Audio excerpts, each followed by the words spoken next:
सुबह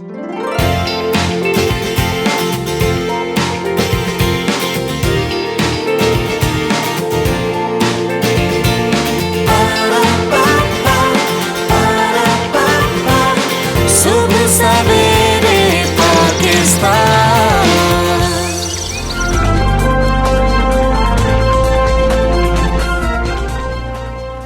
बिस्मिल्लाहिर्रहमानिर्रहीम। अस्सलामुअलैकुम। मैं फरा और मैं हमजा। खुशामदीद आप सबको सुबह सवेरे पाकिस्तान में।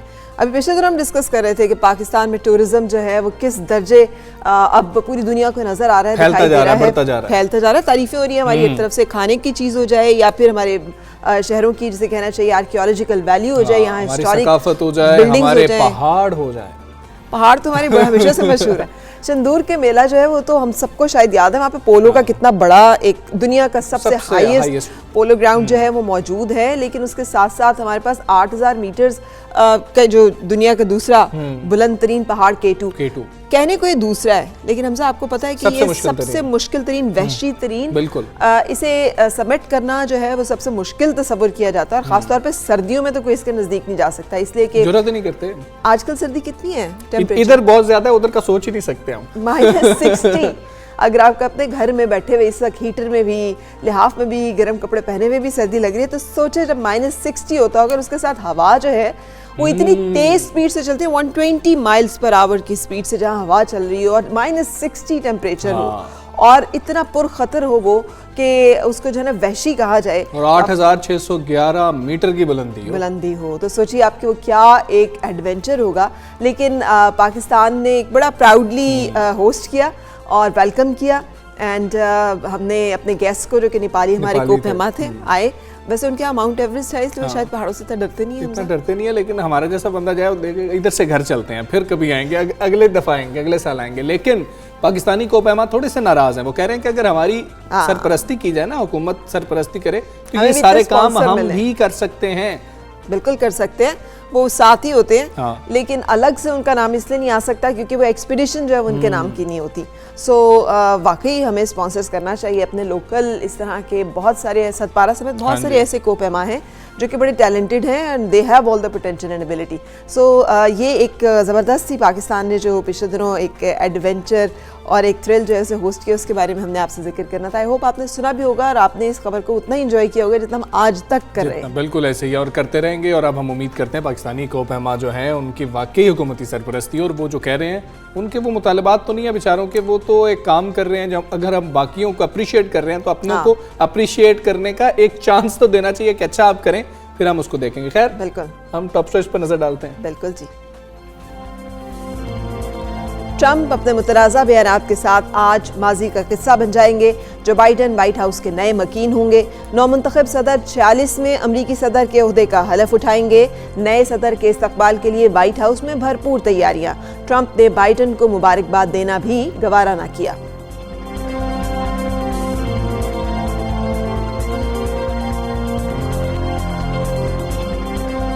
पीडीएम का इस्लामाबाद में इलेक्शन कमीशन के सामने मायूस कुन पावर शो। ऑपोजिशन क़यादत चंद हजार अफराद के सामने दिल की भड़ास निकालती रही। बिलावल भुट्टो उमरकोट में पीपल्स पार्टी की जीत का जश्न मनाते रहे। महमूद अचकज़ई की अपने खिताब में एक बार फिर इंतशार फैलाने की कोशिश।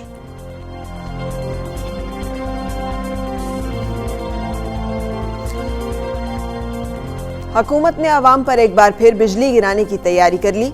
बिजली के बुनियादी टैरिफ में 2 रुपए फी यूनिट इजाफे की समरी तैयार। हतमी मंजूरी विफाकी काबीना देगी। पावर डिवीजन की सिफारिश मान ली गई तो फी यूनिट कीमत 15 रुपए 35 पैसे हो जाएगी।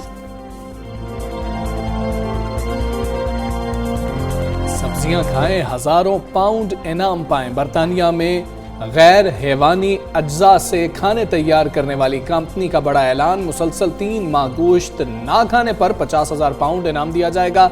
पूरे साल सब्जियां खाने वाले को साल भर के लिए 1 लाख पाउंड की सब्जियां मुफ्त मिलेंगे। जी जनाब, टॉप स्टोरीज आपने जानी है। खाने पीने की बात होगी, गोश्त खाना चाहिए नहीं खाना चाहिए। खैर अभी आपको बताते हैं कि पीडीएम का इस्लामाबाद में इलेक्शन कमीशन के सामने एक मायूसकुन पावर शो इसको कहा जा सकता है कि कम लोग थे, जितनी बातें की गई, जितना कहा जा रहा था उतने लोग मौजूद नहीं नजर नहीं आए। अच्छा, वैसे चूंकि आपने खाने पीने की बात की तो मुझे वहाँ पे भी याद आ गया कि वो आज हमारी शायद सुर्खियों में भी ये जिक्र हो रहा था ना कि करेले गोश्त खाएंगे और गाजर के हलवे जो है वो पड़काएंगे। सो खाना पीना जो है वो डेफिनेटली इंपॉर्टेंट है। लेकिन ये पावर शो जिसकी हम बात करें, अपोजिशन की आधे चंद हज़ार अफराद के साथ हुकूमत पे तनकीद करके अपने दिल की भड़ास निकालती रही, जबकि पीपल्स पार्टी के चेयरमैन बिलावल भुट्टो फिर PDM की आदत से हाथ कर गए और उमरकोट में पीपल्स पार्टी की जीत का जश्न मनाते रहे। अब के रहनुमा JUIF मौलाना फजलुर रहमान ने जलसे से खिताब करते हुए ये इल्ज़ाम लगाया कि PTI ने इसराइल और हिंदुस्तान के फंड से इलेक्शन लड़ा है और मुस्लिम लीग नून के रहनुमा मरियम नवाज शरीफ हमेशा की तरह वजीर आजम पर बरस पड़ी और कहा कि अगर चोरी नहीं की तो फिर तलाशी तो देनी ही चाहिए। हाँ, जबकि महमूद अशरफजई ने अपनी रिवायत कायम रखते हुए एक बार फिर इंतशार फैलाने की कोशिश की है और मुख्तलिफ ऐसी बातें जो हमें सामने आती नहीं, जिसके ऊपर मुख्तलिफ किस्म के रिएक्शंस जो हैं वो हम देखते रहे। इत्तेहाद के जो उसके एहतजाज के ऊपर वज़रा का रद्द-ए-अमल भी सामने आ गया। वज़रा का कहना था PDM को मुस्तरद करने पर जुड़वा शहरों के अवाम का शुक्रिया अदा करते हैं, ये कौम का वक्त ज़ाया कर रहे हैं। और उन्होंने कहा कि लॉन्ग मार्च का शौक भी जो है वो पूरा कर लिया जाए। PDM के इलेक्शन कमीशन के बाहर एहतजाज के पेश नज़र रेड जोन में सिक्योरिटी हाई अलर्ट कर दी गई थी, वहाँ पर एहतजाज किया गया। इसी तमाम तर सूरत हाल पर बात करेंगे। पाकिस्तान तहरीक इंसाफ के रहनुमा सेनेटर वलीद इकबाल साहब हमारे साथ मौजूद हैं। वलीद इकबाल साहब, अस्सलाम वालेकुम, गुड मॉर्निंग। सर, पहले आपको सुनाते हैं मौलाना फजलुर रहमान साहब ने कहा क्या, फिर आपसे उस पर बात करते हैं। लॉन्ग मार्च करते हुए इस्लामाबाद की तरफ आएगा तो फिर उस वक्त क्या सूरत हाल होगी, हुक्मरानों को भागने का भी रास्ता नहीं मिल सकेगा। तुमने मान लिया है कि मैं नाअहल हूं, तुमने मान लिया कि मेरे पास टीम नहीं है, तुमने मान लिया है कि लोग करोड़ों लोग बेरोजगार हैं, नौकरियां मांगते हैं, मैं कहां से दूं। तो तुम्हें किस पागल ने कहा था कि तुम सियासत करो? जी, सो आपने सुना सेनेटर वलीद इकबाल साहब, ये तमाम एलिगेशंस हैं जो मौलाना फजलुर रहमान मुसलसल लगा रहे हैं और उन्होंने कहा कि वो कौम को 2012 से बता रहे हैं कि गैर मुल्की एजेंट हैं, जो कि अफसोसनाक बात है। ये एजेंट कहना, भारत और इसराइल का जिक्र करना, ये हमेशा से हमारी सियासत का एक सैड पार्ट रहा है, लेकिन ये अभी भी है। लेकिन इसके बावजूद इसका कोई ना कोई जवाब तो होना चाहिए आपके पास। सबसे पहले तो ये मैं आपको दाद देना चाहता हूँ कि आपने बिल्कुल हकीकत जो है आपने और आपके चैनल ने रिपोर्ट की कि ये बिल्कुल एक मायूस कुन शो था।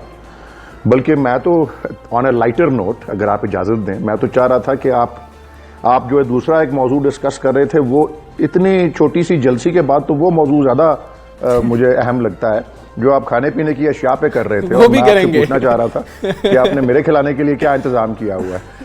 मुझे आपने करेले गोश्त का जिक्र किया था अभी, तो मेरे वालिद मरहूम को भी बड़ा पसंद था और मेरे ग्रैंडफादर को भी बड़ा पसंद होता था। सर, हमें आप मौका दें, मुझे भी तीसरी जनरेशन को भी पसंद है। बताएं आप ये मुझे बता दें, लाहौर में आपने बंदोबस्त करना है या इस्लामाबाद में करना है? सर, जहां आप कहेंगे वहां पर बंदोबस्त करेंगे। लाहौर में आपका थोड़ा सा और ये फरमाइश मेरी फिर करेले गोश्त वाली है, ठीक है ना? दुरुस्त, डन हो गया सर।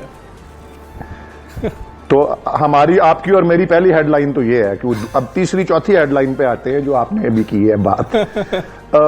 ये बड़े ही जो मौलाना साहब ने बात की है, ये मियां नवाज शरीफ ने भी 2013 के, देखें जी, 2013 के इलेक्शन से पहले तो हमको इतनी बड़ी पार्टी थे भी नहीं, और 2013 में मैंने खुद भी कौमी असम्बली का इलेक्शन लड़ा था। और जब मियां साहब ने अपनी विक्ट्री स्पीच की, उस वक्त भी अपने वहाँ रायबंद घर में खड़े होके मई 2013 में, तो उन्होंने यही इल्ज़ाम लगाया कि ये यहूदो नसारा की पार्टी है और फलान है और ढींग है। और ये मैं आपको ये बात अर्ज़ कर दूँ, आपने कहा ना हमारे पास कुछ तो जवाब होना चाहिए। देखें, जो ट्रैक रिकॉर्ड इमरान खान साहब का रहा है एज फिलैंथ्रोपिस्ट, यानी कि फलाही कामों के हवाले से, एज ए स्पोर्ट्समैन, जो उनका दुनिया में नाम है, उस तरह का एक बैकग्राउंड रखने वाली शख्सियत जब पॉलिटिक्स में आई और जिस तरह का उनका स्ट्रगल था, ये कोई और तो उंगली उठा नहीं सकते थे उनके ऊपर शुरू से ही। तो फिर इस तरह की ये बिलो द बेल्ट बातें, मतलब उस वक्त अभी जब 1997 में जब इलेक्शन हुआ था, उस वक्त भी ये पता नहीं कहाँ से कौन सी डर्ट उठा के वो अपना गंद बला उठा के इमरान खान साहब के उनकी शख्सियत के ऊपर वो फेंक रहे थे। और उसके अलावा जो उस वक्त इमरान खान साहब की बेगम थी जमाइमा, उनको भी किसी किस्म की वो आर्टिस्टिक अशिया थी जो वो बाहर भेज रही थी, उनके ऊपर एंटीक्स का नाम लगाकर उन पे FIR कर दी गई। तो ये हथकंडे तो बदकिस्मती से ये जो स्टेटस को की और ये जो 10-10, 5-5 दहाइयों से जो राज करने वाली सियासी जमातें हैं, उनको जब एक नया एंट्रेंट आ गया, देखा ना दुनिया के बहुत अक्सर जमहूरी निज़ाम जो हैं, हमारे पड़ोस में हिंदुस्तान है, फिर बांग्लादेश है, फिर आप अमेरिका और इंग्लिस्तान भी देख लें, 2-2 पार्टियां होती हैं, 2 पार्टी सिस्टम मोर और लेस, बड़ी पार्टियां किसी भी मतलब कौमी सतह की, जिस तरह BJP और कांग्रेस है, या खालिदा जिया और हसीना वाजिद हैं, जिस तरह रिपब्लिकन और डेमोक्रेट, या वो अमेरिका में और लेबर और कंजर्वेटिव, इस तरह ये एक बड़ा 2 पार्टी सिस्टम था। ये जो तीसरी कुव्वत का आना है, ये हजम नहीं होता, ये बर्दाश्त नहीं होता। ये इसका जो है जवाब है, और जो मौलाना ने कहा। अब अचकजई साहब पे आप आना चाहते हैं तो आप सवाल कर लें, या मैं पहले जवाब दे देता हूँ। आपके सवाल जवाब से पहले सर उनका शॉर्ट हम अपने देखने वालों को सुनवा, उन्होंने कहा क्या? लाहौर के लोगों, पिंडी के लोगों, सरकारी जखायर के गुदामों का अंदाजा लगाओ। अगर भूख ज्यादा हुई, मैं मुफ्ती साहब से, मोहतरम फजल रहमान से रिक्वेस्ट करूंगा कि वो पाकिस्तान के अवाम को फतवा दे कि भूख की सूरत में सरकारी गुदामों को लूट के खाओ, मजे करो। बिल्कुल वलीद इकबाल साहब, ये आपने सुन लिया, आपने पहले ही सुना था, आप इस पर रद्दअमल देना चाह रहे थे, लेकिन सवाल ये है कि जब हम तकरीर कर रहे होते हैं सोचते क्यों नहीं है? हम आज अचकजई साहब ये कह रहे हैं, कभी हम ये कहते थे कि आग लगा दो, जो तुम लोगों को बिल आ रहे हैं हुंडी के जरिए पैसा भेजो। ये मामलात आप कैसे, जब ऊपर लीडर्स चले जाते हैं तकरीर करने के लिए, तो क्यों नहीं सोचते कि इसका इम्पैक्ट क्या हो सकता है?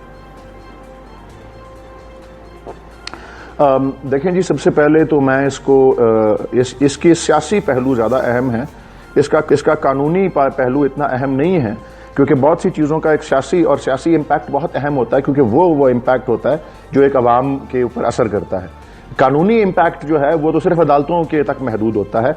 और एक जो लाहौर में अचकजई साहब ने तकरीर की थी कल या परसों, एक सेशंस कोर्ट ने उनको वो मुस्तरद एक उनके खिलाफ दरखास्त किसी ने की थी, किसी वकील ने, कि उनको सजा दी जाए किसी नफरत फैलाने की बुनियाद पर, हेट्रेड, स्प्रेडिंग हेट्रेड, वो 153A जो है ताज़ीरात पाकिस्तान, उसके नीचे, तो वो दरखास्त मुस्तरद हो गई। और उसमें जज साहब ने यही कहा कि लाहौर में उन्होंने कोई तारीखी नौयत की बात की थी, तो कोर्ट ने यही कहा कि जी हम इस डिबेट में नहीं पढ़ना चाहते कि तारीख क्या कहती थी या क्या हुआ, ये एक लंबी डिबेट है, लेकिन इस तरह की इजहार राय जो है वो जो है उस महज इस तरह की बात करना जो है वो सजा के जुमरे में नहीं आती। तो ये मैं जरूर तस्लीम करता हूं कि अदालत ने, और कल उनके हवारी तो यही कहेंगे, लेकिन मैं जो कहना चाहता हूं कि वो जहां खड़े होकर जो बात करते हैं, देखें एक हमारे, आपने मिसाल दी कि इमरान खान साहब ने वो बिलों की बात की, या एक शेख रशीद साहब ने भी हमारे धरने के मौके पे कुछ इस तरह की भड़काने वाली बात की थी, वो, लेकिन वो एक सियासी जोश खताबत की एक आधी कोई मिसाल है। अचकजई साहब ने तो पूरी एक, मैं ये तशबीह जो दे रहा हूँ ये तो इतनी अच्छी तो नहीं है, क्योंकि वो तारीफ मैं नहीं करना चाहता, मैं पुरजोर मजम्मत करता हूँ, लेकिन माशाल्लाह इन्होंने तो पूरे मोती पुरोए हुए हैं लड़ी में, दिखाने के लिए कि वो किस तरह से मतलब उनकी वफादारी जो है वो क्या पाकिस्तान की तारीख से, पाकिस्तान की रियासत से, पाकिस्तान के लोगों से, पाकिस्तान की सालमियत, उसकी इंटेग्रिटी, उसकी तहफ़्फ़ुज़ से है भी या नहीं है। मैं कभी, मेरा अपना असूल ज़ाती ये रहा है एक सियासी कारकुन के तौर पे कि मैं किसी बड़ी अहम सियासी जमात के किसी लीडर की वफादारी को क्वेश्चन ना करूं, क्योंकि ये भी एक तारीख में हम पाकिस्तान की आज़ादी के बाद ये चलती आई है बात कि अपने दुश्मनों को आप पाकिस्तान का दुश्मन को हो या सियासी मुखालफों को, मैं ऐसे इज्तनाब करता हूं। लेकिन अचकजई साहब ने कराची में क्या कि यहाँ पे उर्दू जुबान बोलने वालों की तौहीन की, लाहौर में पंजाबियों और लाहौरियों की तौहीन की, उधर कोयटा में वो गए तो उन्होंने कहा ड्यूरैंड लाइन जो है वो उसको हमें तस्लीम ही नहीं करना चाहिए और बाढ़ को गिरा देना चाहिए, और फिर अब यहां आके उन्होंने ये कहा है। तो ये तो एक पूरा ट्रेंड है, और मैं इसमें आपको सियासी तौर पर यह अर्ज कर देता हूं, एक तो वैसे ही आपने देख लिया कल की इज्तिमा का साइज और उसकी इम्पैक्ट क्या था, दूसरा मेरे ख्याल हर टीम में एक बंदा होता है जो कि अपने गोल कर देता है। आपके ख्याल से और मेरे ख्याल से क्या ऐसी किस्म की जो बातें हैं, जो पूरी एक लड़ी अब इन्होंने चला दी है, क्या वो अवाम की, पाकिस्तान के लोगों की, उनके दिलों में अचकज़ई साहब के लिए मोहब्बत बढ़ेगी, पीडीएम के लिए मोहब्बत बढ़ेगी, या उनको इससे अफसोस और मजम्मत करने का मौका होगा? और मैं यकीन रखता हूं कि इस तरह की बातें जो एक मुसलसल करी है उन्होंने पीडीएम, एक तो पीडीएम वालों को भी सोचना चाहिए कि भाई ये इनके फायदे में है या उनके नुकसान में है, और ये मैं दाद दे रहा हूं कि नुकसान पहुंचाने में ये नंबर 1 है ये। और पाकिस्तान के लोगों ने भी यकीनन जो है इसी वजह से आज इस तरह का शो जो है वो दिखाया है। कल जो जिस तरह से उन्होंने शिरकत की और बिल्कुल मुस्तरद किया उनके हर बयानिए को, और मेरे ख्याल में अचकज़ई साहब का उसमें बहुत बड़ा किरदार भी है।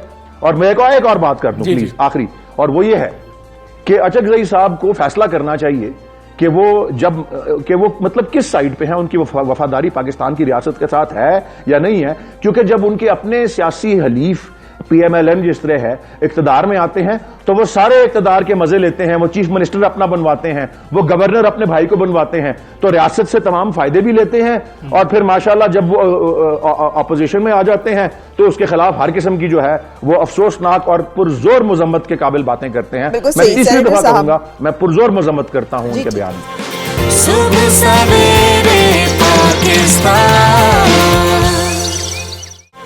सुबह सवेरे पाकिस्तान। हम बात करेंगे दुनिया की सबसे बड़ी जमहूरियत जो है, जहाँ पर कि आज एक नए प्रेसिडेंट जो है वो अपना हलफ उठा रहे हैं। डोनाल्ड ट्रंप अपने तमाम मुतनाज़ बयानात, दिलचस्प हरकतों, अनोखे फैसलों के साथ आज माजी बन गए हैं।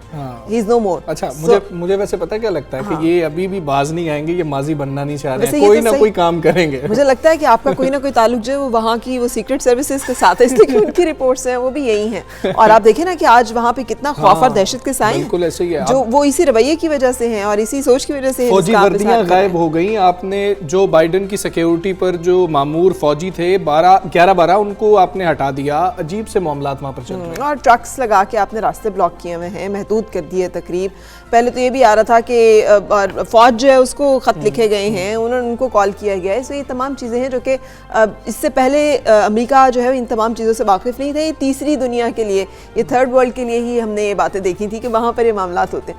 नौमंतखब सदर जो बाइडेन जो है ये अब वाइट हाउस के नए मकीन होंगे। वो आज अमेरिका के 40वें सदर की हैसियत से अपने ओहदे का हलफ उठाएंगे। और डोनाल्ड ट्रंप अपनी 4 साल मुद्दत मुकम्मल होने के बाद नया ठिकाना ढूंढेंगे और नए सदर के इस्तकबाल के लिए व्हाइट हाउस में भरपूर तैयारियां तो कर ली गई हैं। वाशिंगटन डीसी का रेड जोन फौजी छावनी में तब्दील होता हुआ हमें नजर आ रहा है, जिस तरह से फराह ने बात की। और किसी भी नाखुशगवार वाक़े से निपटने के लिए सिक्योरिटी एहलकारों की इजाफी नफरी तैनात है। और मामला यही है कि जो डोनाल्ड ट्रंप हैं वो तकरीबे हल्फ बर्दारी में तो क्या जाएंगे, वो उनको मुबारकबाद देने के लिए भी जो है ना तैयार नहीं हो। गवारा ही नहीं किया उन्होंने कहा कि जो है निकल जाऊंगा, जैसे ये मामला शुरू होगा तो मैं यहाँ से चला जाऊंगा। और ये जैसे कहना चाहिए ना कि ये डोनाल्ड ट्रंप ने बहुत सारे हवालों से हिस्ट्री क्रिएट की है। उन्होंने जो अमेरिका की तारीख है उसको बिल्कुल उलट पुलट कर दिया है। ये भी एक हिस्ट्री है कि तारीख कायम की। एग्जैक्टली चौथे ऐसे प्रेसिडेंट हैं अमेरिका की हिस्ट्री में, अगर देखा जाए कि जो इसमें शामिल नहीं होंगे, जिन्होंने कंसीड नहीं किया, जिन्होंने वेलकम नहीं किया नए आने वाले प्रेसिडेंट को। सो इस हवाले से हम बात करेंगे। हमारे साथ अमेरिका सियासतदान और माहिर आलमी अमूर हमारे साथ मौजूद हैं ताहिर जावेद साहब। ताहिर जावेद साहब, thank you very much for joining us and welcome. फरमाइएगा सर कि ये जो ट्रेंड हमें नज़र आ रहा है इस वक्त और मुंतखब सदर की तकरीब हल्फ बर्दारी की तैयारियों का जो मामला है, एक तो उस बारे में बता दीजिएगा कि सिक्योरिटी इकदाम कैसे हैं, और दूसरा क्या ट्रंप की गैर मौजूदगी जो है ये अचंभे की बात है और आइंदा आने वाले दिनों में उनकी तरफ से क्या एक्सपेक्टेशंस हैं? देखें जी, जहाँ तक सिक्योरिटी का ताल्लुक है तो सिक्योरिटी तो मेरे ख्याल में एब्सोल्युटली एक्स्ट्रा ऑर्डिनरी है। इतनी ज़्यादा यानी मैं अपनी एक बात करता हूँ कि मेरे पास इनाग्रेशन के अंदर जाने की इनविटेशन है और उसके यानी I can go all the way down जहाँ पे इनाग्रेशन होनी है वहाँ मुझे जाना है। उसके बावजूद आज मैं सारा दिन जब ट्रैवल कर रहा था मुख्तलिफ अपनी अपॉइंटमेंट्स के लिए आगे पीछे, तो 16 से 17 दफ़ा मुझे चेक पोस्ट के ऊपर चेक किया गया और हर चेक पोस्ट के ऊपर डिफरेंट तरीके से चेक किया गया और डिफरेंट क्वेश्चंस पूछे गए। तो इसलिए मैं समझता हूँ दरमियान में बहुत सारी जगह पे गाड़ी को नहीं जाने दिया, तो had to be walking there. तो ये बहुत ज़्यादा बेइंतहा किस्म टाइट किस्म का मामला रखा हुआ है यहाँ पे, और दाखिली दरवाजे खारजी दरवाजे उन्होंने इस तरह बंद किए हुए हैं कि one can get confuse and drive like 2 days to find 2 miles of the journey. तो ये बड़ा यानी एक पर्पसली उन्होंने ऐसा सारा किया ताकि ये कल का जो एक प्रोग्राम है वो खुश उसलूबी से चला जाए। और इनविटेशन भी बड़ी लिमिटेड उन्होंने इश्यूज की हैं, और कुछ कोरोना की भी रीज़न है और कुछ सिक्योरिटी की भी रीज़न है। और यानी जहाँ पे 4-5 लाख लोग आते थे, बराक ओबामा के 1 बिलियन लोग थे इनाग्रेशन के अंदर, तो यहाँ पे 2000 को इनविटेशन भेजी गई है, लेकिन लगता है कि 2000 भी वहाँ पे नहीं हो गए। कुछ लोगों के तो कोरोना टेस्ट भी फेल हो गए ना आज। तो इसलिए ये है उसकी सिचुएशन। जहाँ तक आपका दूसरा सवाल का कि भी डोनाल्ड ट्रंप के ना आने की वजह से, जी एक ट्रेडिशन है कि भी एक माहौल है खुश उसलूबी के साथ, एक रवायात हैं जो डेमोक्रेसी की, कि एक मेच्योर डेमोक्रेसी के अंदर हारने वाला अपनी हार को मानता है, कंसेशन स्पीच करता है और जीतने वाले को मुबारकबाद देता है, और उसके बाद खुश उसलूबी से ट्रांसफर ऑफ पावर। और ये आपके सामने है कि वाहिद मुल्क है दुनिया का जिसके अंदर हार और अपने इलेक्शन और इनॉग्रेशन के दरमियान में इतना टाइम रखा जाता है कि एक आप बाकायदा एक ट्रांसफ़र करें पावर को, एक आने वाली टीम को, जाने वाली टीम ब्रीफिंग्स दे।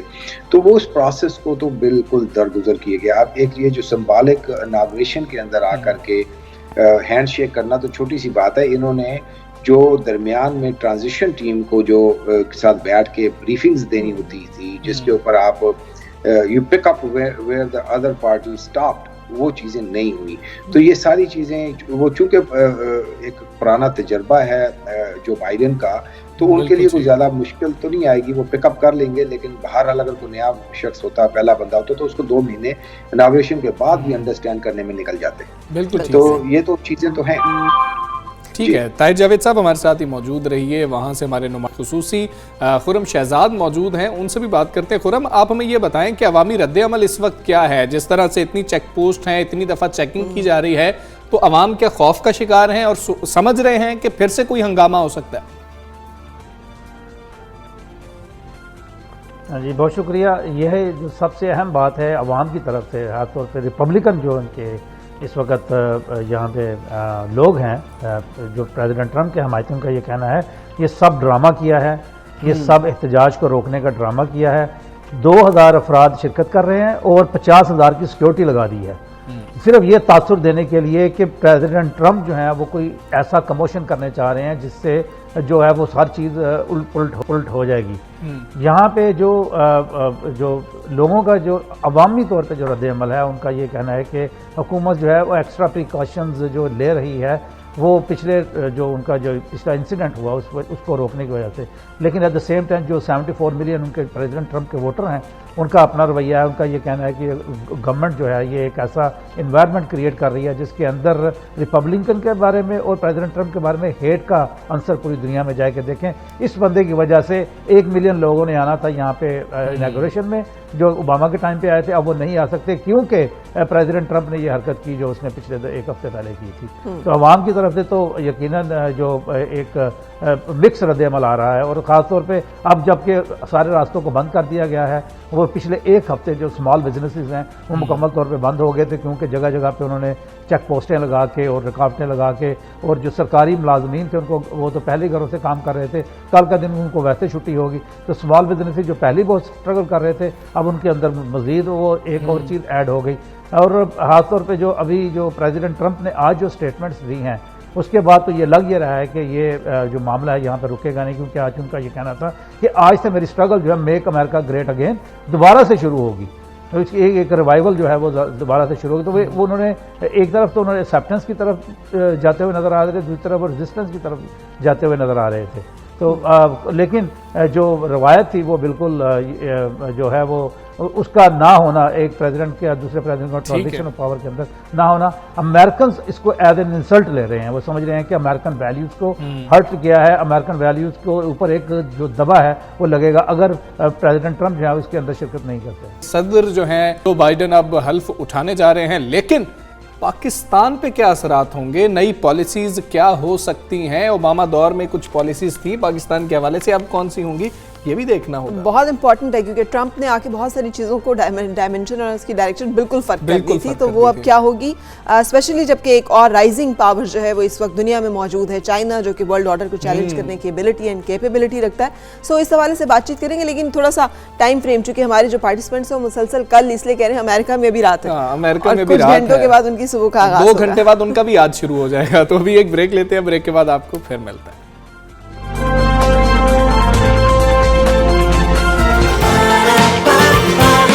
सुबह सवेरे पाकिस्तान,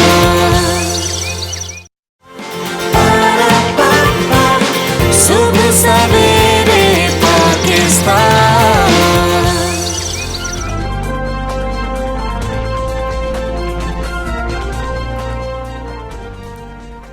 वेलकम बैक, सब सवेरे पाकिस्तान आप देख रहे हैं। और ब्रेक्स में भी हम यही बात कर रहे थे और ब्रेक के से पहले भी यही बात कर रहे थे आप सबके साथ कि अमेरिका में ये जो इस वक्त सदर की तब्दीली है बहुत अहम है, ना सिर्फ अमेरिकी अवाम के लिए बल्कि पूरी दुनिया के लिए। इसलिए कि हम सब जानते हैं कि अमेरिका जो है उसकी पॉलिसीज़ पूरी दुनिया पे असरअंदाज होती हैं, और वो पॉलिसीज़ हमारे लिए इसलिए अहम हैं कि अफ़गान मुफाहमती अमल जो इस वक्त चल रहा है, अफ़गान एंड गेम जो इस वक्त चल रहा है, इसमें पाकिस्तान का बहुत अहम किरदार है, और उस अहम किरदार को बहुत अहम मुआवनत एज एन एलाई हासिल है अमेरिका की। वो सपोर्ट जो है वो आइंदा आने वाले दिनों में इस खत्ते में ताकत के तवाज़ुन के ऊपर बड़ा अहम किरदार अदा करने वाली है, लेकिन वो क्या रहेगी इस बारे में हमने जानना है। बिल्कुल ऐसे ही है, ब्लॉक्स बनते हैं, टूटते हैं, जैसे ही नए सदूर बनते हैं और टूटते हैं अमेरिका के, तो देखना होगा कि पाकिस्तान को भाई क्या फ़र्क पड़ेगा। बाकी अमेरिका में तो जो हो गया सो हो गया, पाकिस्तानियों का तो इस बात से लेना देना है कि क्या हालात नॉर्मल रहेंगे या फिर से कुछ और मामलात बन जाएंगे जो पहले हुआ करते थे। फैज़ रहमान साहब जो हैं हमारे साथ मौजूद हैं, से सीनियर तज्ज़ियाकार है। फैज़ रहमान साहब अस्सलामु अलैकुम, गुड मॉर्निंग, आपको गुड इवनिंग, क्योंकि उधर जो है रात के तकरीबन 10:30 के करीब का वक्त है। तो ये बता दीजिएगा कि ये जो तब्दीली हो रही है ये पाकिस्तान के लिए कैसी रहेगी? फैज़ रहमान साहब, आप तक मैं आता हूँ। वज़ीर ख़ारजा शाह महमूद कुरैशी साहब इस वक्त हमारे साथ मौजूद हैं। शाह महमूद कुरैशी साहब अस्सलामु अलैकुम, गुड मॉर्निंग। सर कहिएगा, ये जो तब्दीली आ रही है जो बाइडन की, पाकिस्तान इसको किस नज़र से देख रहा है? देखिए, ये पाकिस्तान इसको एक मुस्बत नजर से देख रहा है। अमेरिका की आवाम ने एक फैसला किया है, उन्होंने एक अपना सदर मुंतखब किया है, सदर ने अपनी एक टीम नामजद कर दी है। अभी मैं तफसीलात देख रहा था, जो हेयरिंग थी secretary of state Anthony Blinken की फॉरेन रिलेशंस कमेटी के सामने, तो उनके सवालात जवाब मैं सुन रहा था, तो मैं तो समझता हूं कि बहुत से एरियाज में हमारा कन्वर्जेंस है अफगानिस्तान पे, हमारी हिकमत अमली और इस हुकूमत की जो सोच है, जो आने वाली हुकूमत है, उसमें बहुत मुताबिकत है। वो भी अमन के ख्वाहिशमंद हैं, वो पीस प्रोसेस को आगे बढ़ाना चाहते हैं। जो वहाँ गेम्स हुए थे उनको वो मुस्तहकम देखना चाहते हैं, वो इंगेज करना चाहते हैं। तो ये पाकिस्तान का एक मुश्तरका हमारी एक सिमत है जिसमें हम आगे बढ़ने के अच्छे इम्कानात हैं। इसके साथ साथ इसमें कोई शक नहीं कि पिछली एडमिनिस्ट्रेशन भी, उससे पिछली भी और मौजूदा एडमिनिस्ट्रेशन का हिंदुस्तान के बारे में, भारत के बारे में एक मौक़िफ़ है, एक बाईपार्टिजन कंसेंसस है कि उन्होंने हिंदुस्तान के साथ इंगेजमेंट करनी है और किस नौबत की करनी है। लेकिन एक जो पुरउम्मीद चीज दिखाई दे रही है वो ये है कि इस इंतजामिया का ह्यूमन राइट्स पर बड़ा एक वाज़ेह मौक़िफ़ है, और मकबूजा कश्मीर में जो ह्यूमन राइट्स की बिगड़ती हुई सूरत हाल है उसकी निशानदेही करना अब दुनिया कर रही है, सिर्फ पाकिस्तान नहीं दुनिया कर रही है। आपने देखा ये यूरोपियन पार्लियामेंट में हुई, आपने देखा हाउस ऑफ कॉमन्स में हुई, और यूएस कांग्रेस में भी इसकी बाज़गश्त होगी। तो मैं समझता हूँ कि इस एडमिनिस्ट्रेशन से कम से कम जो वहाँ के इंसानी हकूक जो पामाल हो रहे हैं उस पे रिलीफ में एक पेशरफ्त के इम्कानात हैं। हिंदुस्तान पर एक दबाव बढ़ाया जा सकता है, वो जो जुल्म और बर्बरियत है उसमें कमी हो और सीज को लिफ्ट किया जाए, मिलिट्री सीज को लिफ्ट किया जाए और वहाँ बेहतरी के इम्कानात पैदा हो। इसी तरह सर सी पैक जो है वो पाकिस्तान के लिए बहुत अहम है, और अभी जो एक ऐलान हुआ है, जो नॉमिनेट किए हैं जो बाइडन ने अपने सिक्योरिटी एडवाइज़र, उनकी तरफ से ट्रांस अटलांटिक पॉलिसी का उन्होंने ऐलान किया है जो अगेंस्ट चाइना। तो आप समझते हैं पाकिस्तान के लिए, जबकि हमारा इतना दरीना और इतना दोस्त और सीपैक की सूरत में एक बड़ी इन्वेस्टमेंट और पाकिस्तान के लिए भी तरक्की की एक बड़ी शाहरा, तो इस तमाम मामलात में पाकिस्तान जो है इस डेलीकेसी को कैसे देखेगा? पहली बात तो ये है कि मुझे सीपैक को कोई खतरा दिखाई नहीं देता। ये एक हमारा इकोनॉमिक कॉरिडोर है, इस पे हमारी पॉलिसी जो है बड़ी वाज़ेह है, वो जारी रहेगी। मुझे इसमें कोई अमेरिका का इसमें कोई खास मुझे कोई ऐसा, हम तो बल्कि इनको दावत देंगे कि वो आएँ, और जो हमारे जो स्पेशल इकोनॉमिक जोन्स हैं, अगर कोई अमेरिकन इन्वेस्टमेंट्स वहाँ आना चाहती हैं तो हमें उस पर कोई इनकार नहीं, हमें उस पर कोई घबराहट नहीं। एक नंबर 2, आप मत भूलिए कि इस एडमिनिस्ट्रेशन का जो चीन के साथ रवैया है वो कॉन्फ्रंटेशन वाला नहीं है, कंपटीशन वाला है। ये पूरा समाज है, वो समझते हैं कि हम उसे आउट कम्पीट कर सकते हैं।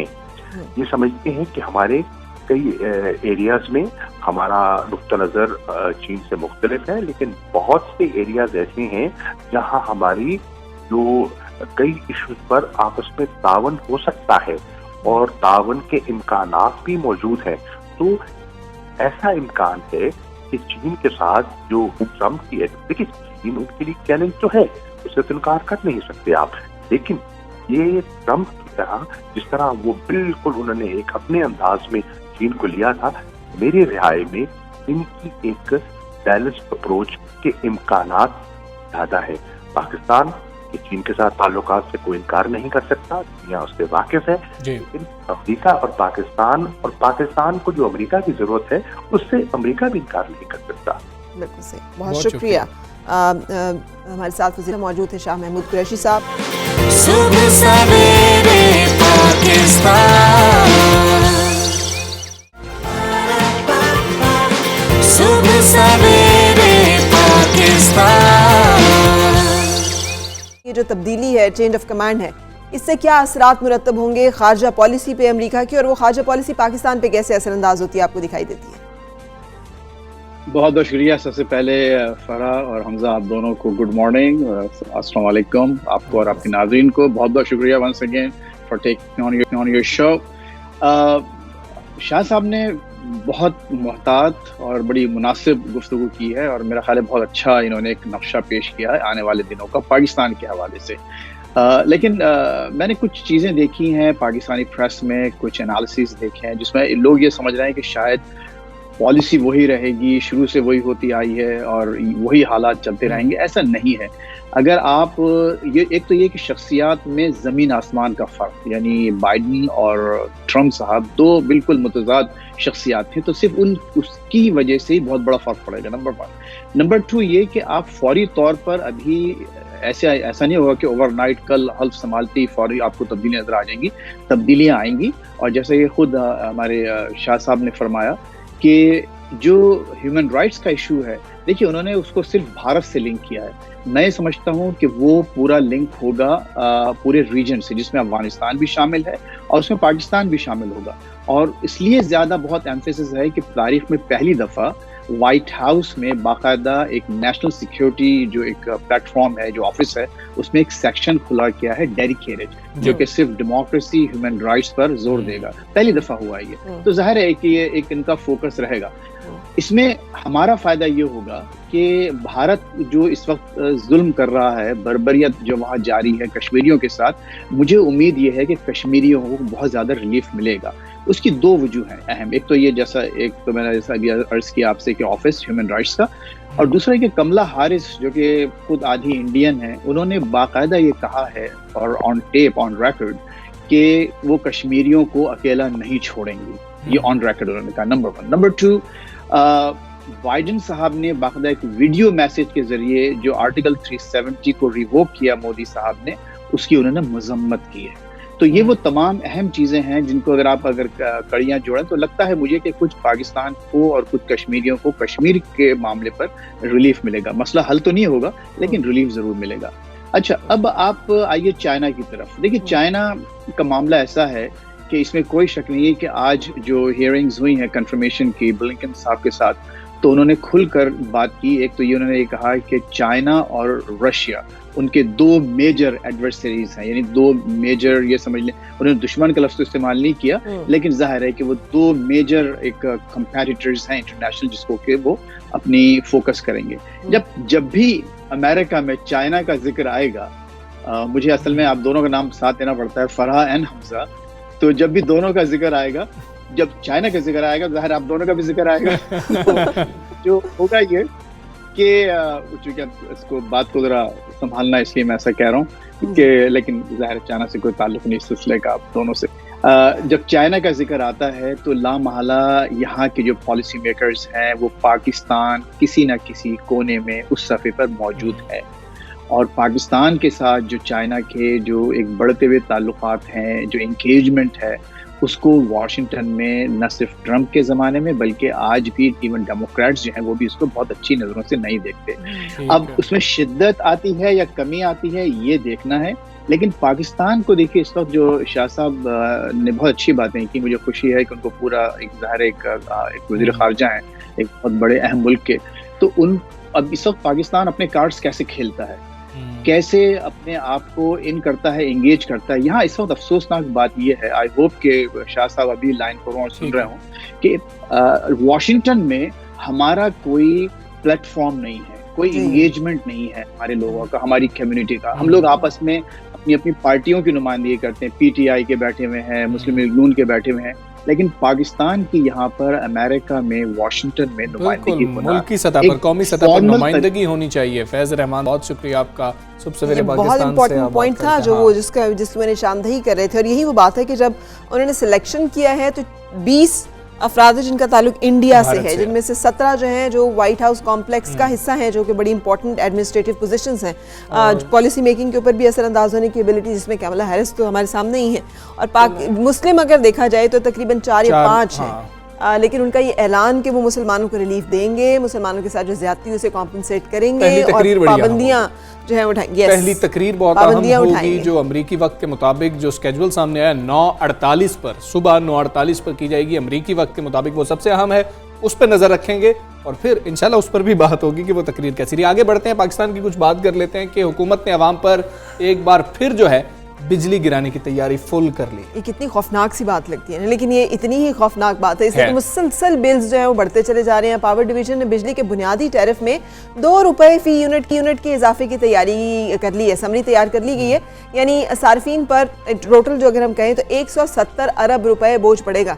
कीमत बढ़ाने की हतमी मंजूरी डेफिनेटली वफाकी काबीना देगी, और पावर डिवीजन के मुताबिक टैरिफ में 3 रुपए 34 पैसे इजाफे की इजाज़त जो है वो दी थी। और ये भी सुनने में आ रहा है कि जो IMF प्रोग्राम है उसके साथ उसकी शराइत है, उसकी शराइत में एक तो निजकारी है और एक जो है वो ये है कि बिजली के टैरिफ जो है बढ़ाए जाएं, जो कि मुसलसल बढ़ाए जा रहे हैं। और ये तो सुनने में ये भी आ रहा है 3 रुपए तक की बात है जो किस्तों में बढ़ाई जाए। और इस वक्त बिजली का फी यूनिट जो बुनियादी टैरिफ है वो 13 रुपए 35 पैसे है। अगर पावर डिवीजन की सिफारिश मान ली गई तो कीमत 15 रुपए 35 पैसे हो जाएगी। और ये उस टाइम पे है, मेरा ख्याल है कि जो पीक टाइम नहीं है, अभी पीक टाइम के जो रेट्स होंगे वो कुछ और होंगे, हम सब जैसे होता था वो हमेशा से मुख्तलिफ ही होते हैं। अभी जब आएगा तो पता लग जाएगा, वो जो स्लैब्स बनाई जा रही होंगी इतने यूनिट तक इतना होगा, उसके बाद यूनिट वैसे ही महंगा हो जाता है, वो स्लैब्स भी मौजूद होंगी। दूसरी जानिब हुकूमत और IPPs के दरमियान बिजली की कीमत में कमी के लिए मुज़ाकरात भी इस वक्त जारी हैं। और अगर हम एक और देखें ना तो जो पावर सेक्टर में हमारे जो गर्दिशी कर्जे हैं, जितनी तेजी के साथ और जितनी खौफनाक रेट में और तादाद में उसमें इजाफा होता चला जा रहा है, वो भी, और यही वजह है कि जिसकी वजह से IMF भी हमें कहता है कि फिर आप अपनी एनर्जी जो प्राइसेस हैं वो बढ़ाएं और हमें बिजली की कीमत जो बढ़ानी पड़ती है। इसीलिए IPP से भी मामलात हुकूमत के चल रहे हैं। और पीछे 2 हफ्ते पहले एक अच्छी खबर भी आई थी जो हमने आपके साथ शेयर की थी, लेकिन बिजली फिर भी महंगी हो रही है। और इस तरह की जब समरी जारी होती है तो कुछ ना कुछ इजाफा तो हो रहा होता है, अगर मुकम्मल इजाफा जो तजवीज़ करता है वो ना भी हो रहा हो तो हमने हमेशा देखा है इजाफा हो रहा होता है। बिल्कुल, और ये जो बिजली है ये सब घर घर की ज़रूरत है हमसा, हम में से हर एक को हॉस्पिटल्स में, सनतों में, घरों के अंदर, हर जगह, स्कूल, कॉलेजेस, यूनिवर्सिटीज़, हर जगह जो है इलेक्ट्रिसिटी इस वक्त बेसिक ज़रूरियात में से, नीड्स में से है। कम से कम भी अगर कोई यूज़ करता है तो उसके भी 300-400-500 यूनिट से कम का तो बिल आता ही नहीं। इसलिए कि हर चीज़ जो है वो तो आज इलेक्ट्रिसिटी से ही रन होती है। फिर आप देख लें कि जिस वक्त आप देखें हम पेट्रोल प्राइसेस की बात कर रहे होते हैं, जब वो बढ़ रही होती हैं तो हर चीज़ महंगी हो रही होती है। इसी तरह इंडस्ट्री के अंदर जब बिजली महंगी हो रही होती है तो जो प्रोडक्ट्स वो बना रहे होते हैं, जो मैन्युफैक्चरिंग होती है, उसकी कॉस्ट बढ़ जाती है। इस तरह से चीज़ें इसकी वजह से भी महंगी हो जाती हैं और महंगाई का एक तूफान पहले ही मौजूद है और मज़ीद महंगाई होने का खदशा भी है। बिल्कुल सही। ये सारा सिलसिला जो है ये इस वक्त जारी सारी है, जहाँ पे हम आपको बिजली की सूरत हाल बता रहे हैं। लेकिन इस मामले पे भी हम बात करेंगे। एक और इशू जो है वो हम आपके सामने इस वक्त सिंध का दूसरा बड़ा शहर हैदराबाद, जहाँ 80% सड़कें जो है वो इंतहाई खस्ता हो चुकी हैं।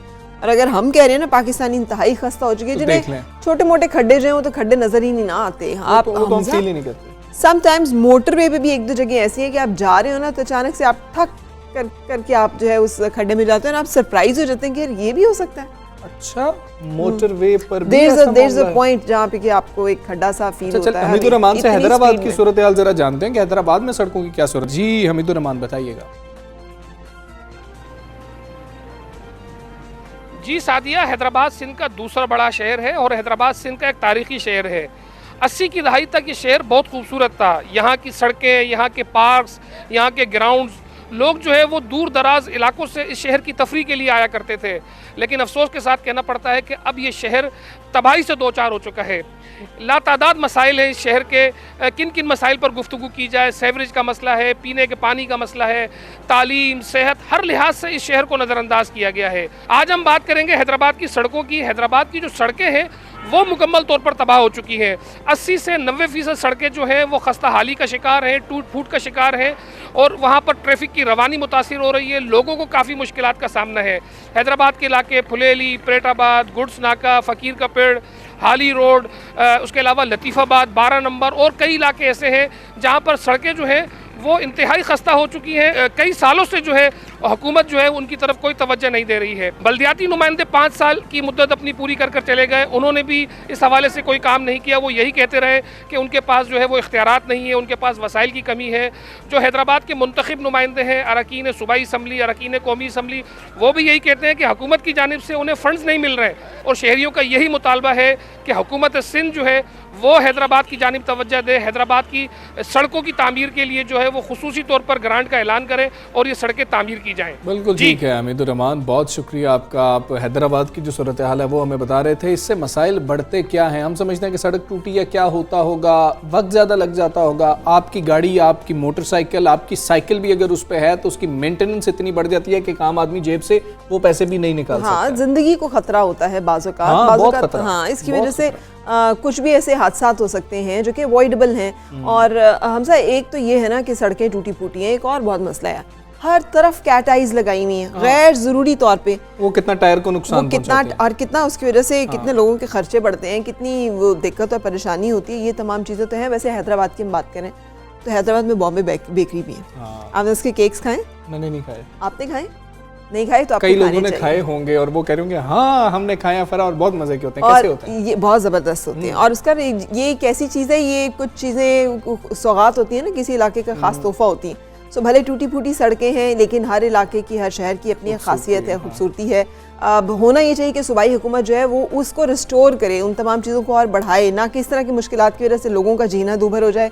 वहाँ पे आना जाना तो दूर की बात, वहाँ रहने वाले लोगों की ज़िंदगी जो है वो भी अज़ियतनाक हो जाए। बिल्कुल ऐसे ही आपके घर के सामने या कोई लिंक कोई सड़क हो ना, वो बन रही हो और आपने घर जाना और वो सड़क दरमियान में आती हो तो आपको जब निकल रहे होते हैं तब भी टेंशन, जब वापस आ रहे होते हैं तब भी टेंशन कि ये पैच मैंने क्रॉस करना है। और जब 80% सड़कें इस तरह होंगी तो हैदराबाद के लोग किस खौफ में जो है वो ज़िंदगी गुजार रहे होंगे। हम बिजली की महंगी होने के भी जिक्र कर रहे थे आपके साथ, मजीद उस पर बात करेंगे। अभी एक ब्रेक ले लेते हैं, ब्रेक के बाद मिलते हैं।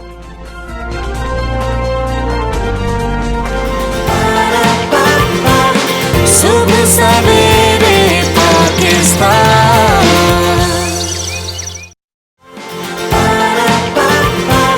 सुबह सवेरे पाकिस्तान।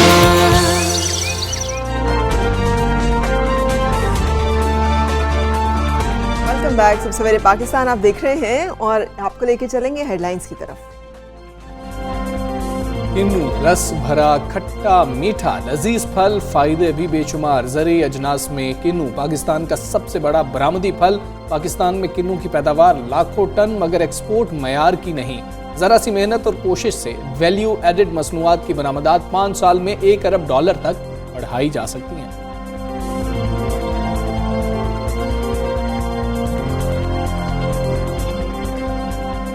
सूबा बलूचिस्तान भी टेक्नोलॉजी की राह पर चल पड़ा। बलूचिस्तान की काबीना ने सूबे की पहली डिजिटल पॉलिसी की मंजूरी दे दी।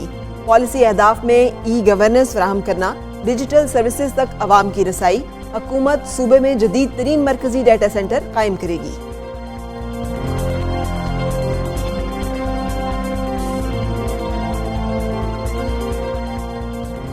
और कामयाब लोगों के मेंटोर भी कामयाब लोग ही होते हैं। किसी फर्द के लिए अपने अतालीक या सरपरस्त का दुरुस्त इंतखाब करना बहुत अहम है।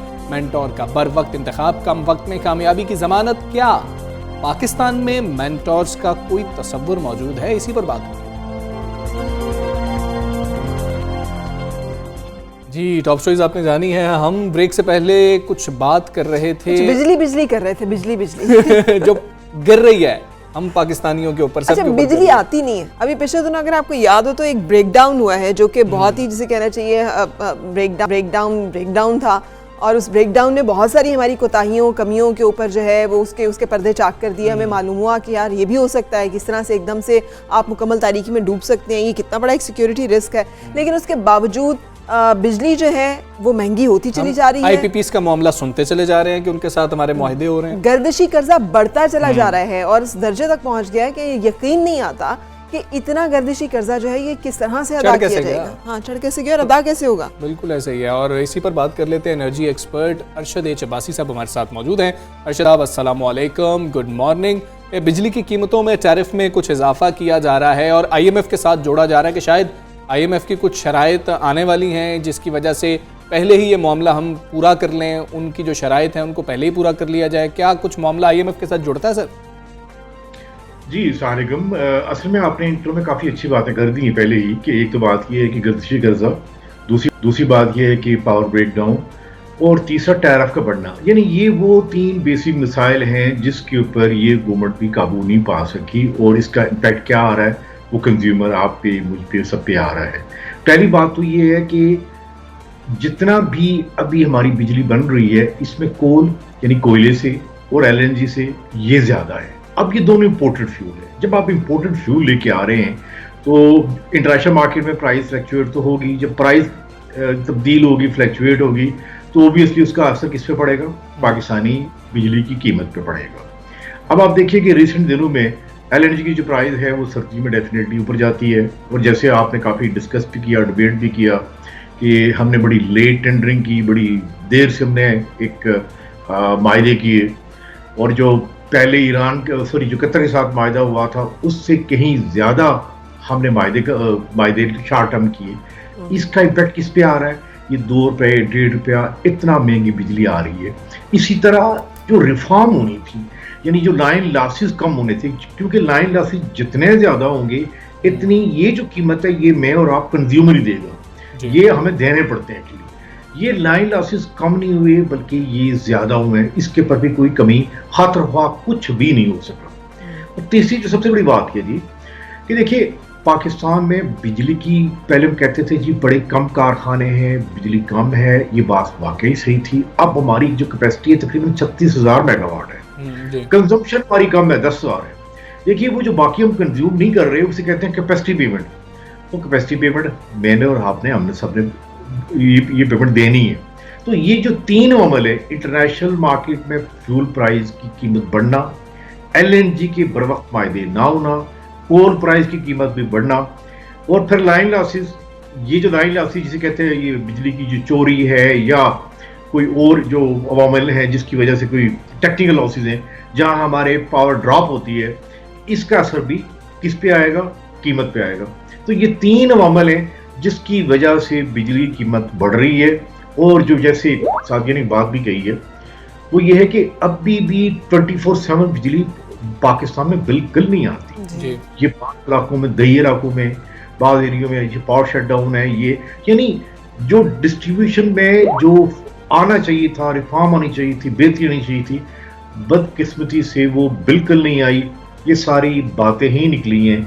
अभी भी मेरे ख्याल में 2.5 साल हैं। अगर इस पे कोई काम करना चाहे बड़े साइंटिफिक बेस के ऊपर, अगर तो ये जो चैलेंज है इन पे काबू पाया जा सकता है। और आईएमएफ क्या कह कैसे काबू पाया जा सकता है और क्यों नहीं पाया जा रहा है? मतलब बिजली महंगी होती जा रही है लेकिन गर्दिशी कर्जा भी साथ साथ बढ़ता चला जा रहा है। हम लोग अवाम नीलम झलम प्रोजेक्ट के देते हैं, पीटीवी के देते हैं और बहुत सारे बीच में देते हैं, तो वो चले यही सुकून हो अगर कि बिजली के बिल देने से या महंगी बिजली लेने से गर्दिशी कर्जा कम हो रहा है, मुल्क की कोई खिदमत हो रही है, तब भी कोई सुकून हो, वो भी बढ़ता चला जा रहा है और बिजली भी महंगी होती जा रही है। आपने एक बहुत बड़ी अच्छी बात की कि ये जो गर्दिशी कर्जा है तकरीबन जो 2200 अरब है, बदकिस्मती से गवर्नमेंट ने हाल ये निकाला है कि इसको ग्रेजुअली, जिसे कहते हैं ना, अवाम पास ऑन किया जाए अवाम पे, यानी इस पे रिफॉर्म नहीं लेके आनी, पावर प्लांट की एफिशिएंसी बढ़ानी नहीं है, लाइन लॉसेस कम नहीं करने, लेकिन एक काम कर रहे हैं कि ये जो गर्दिशी कर्जा है ये बड़ी, जिसे कहते हैं ना, बड़ी नरमी से, बड़ी खूबसूरती से ये पास ऑन मेरे आपके ऊपर या पाकिस्तान की बिजली की सार्फिन पे हो रहा है, जिसकी वजह से बिजली की कीमत भी बढ़ रही है। और शायद गर्दिशी कर्जा इससे इस तरीके से कितना कम हो सकेगा, लेकिन मेरे ख्याल में आईएमएफ को शायद ये मॉडल भी पसंद ना आए, क्योंकि कोशिश कर रहे हैं कि अगली एक किस्त दोबारा मिल जाए।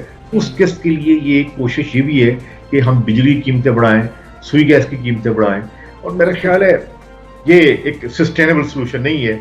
इस पे अवाम चीख उठेंगे।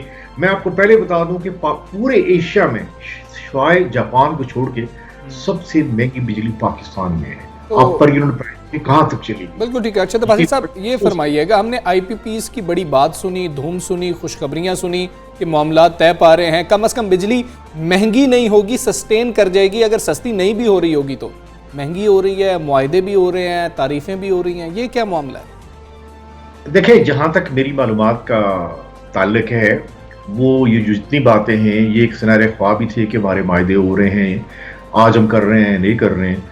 इसमें जो सबसे बड़े प्लेयर हैं, मैं उनका नाम नहीं लेता, जो कि दुबई में बैठे हुए हैं, उन्होंने साफ इनकार कर दिया। उन्होंने कहा जी इसमें हम कोई कीमत कम नहीं करेंगे, ये आपकी सर्फ एजम्पशन है।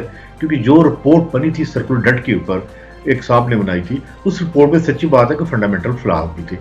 तो उस रिपोर्ट के ऊपर आईपीपी वाले कोई एग्री नहीं हुआ, किसी ने कीमत कम नहीं की, वो बिल्कुल डट गए हैं।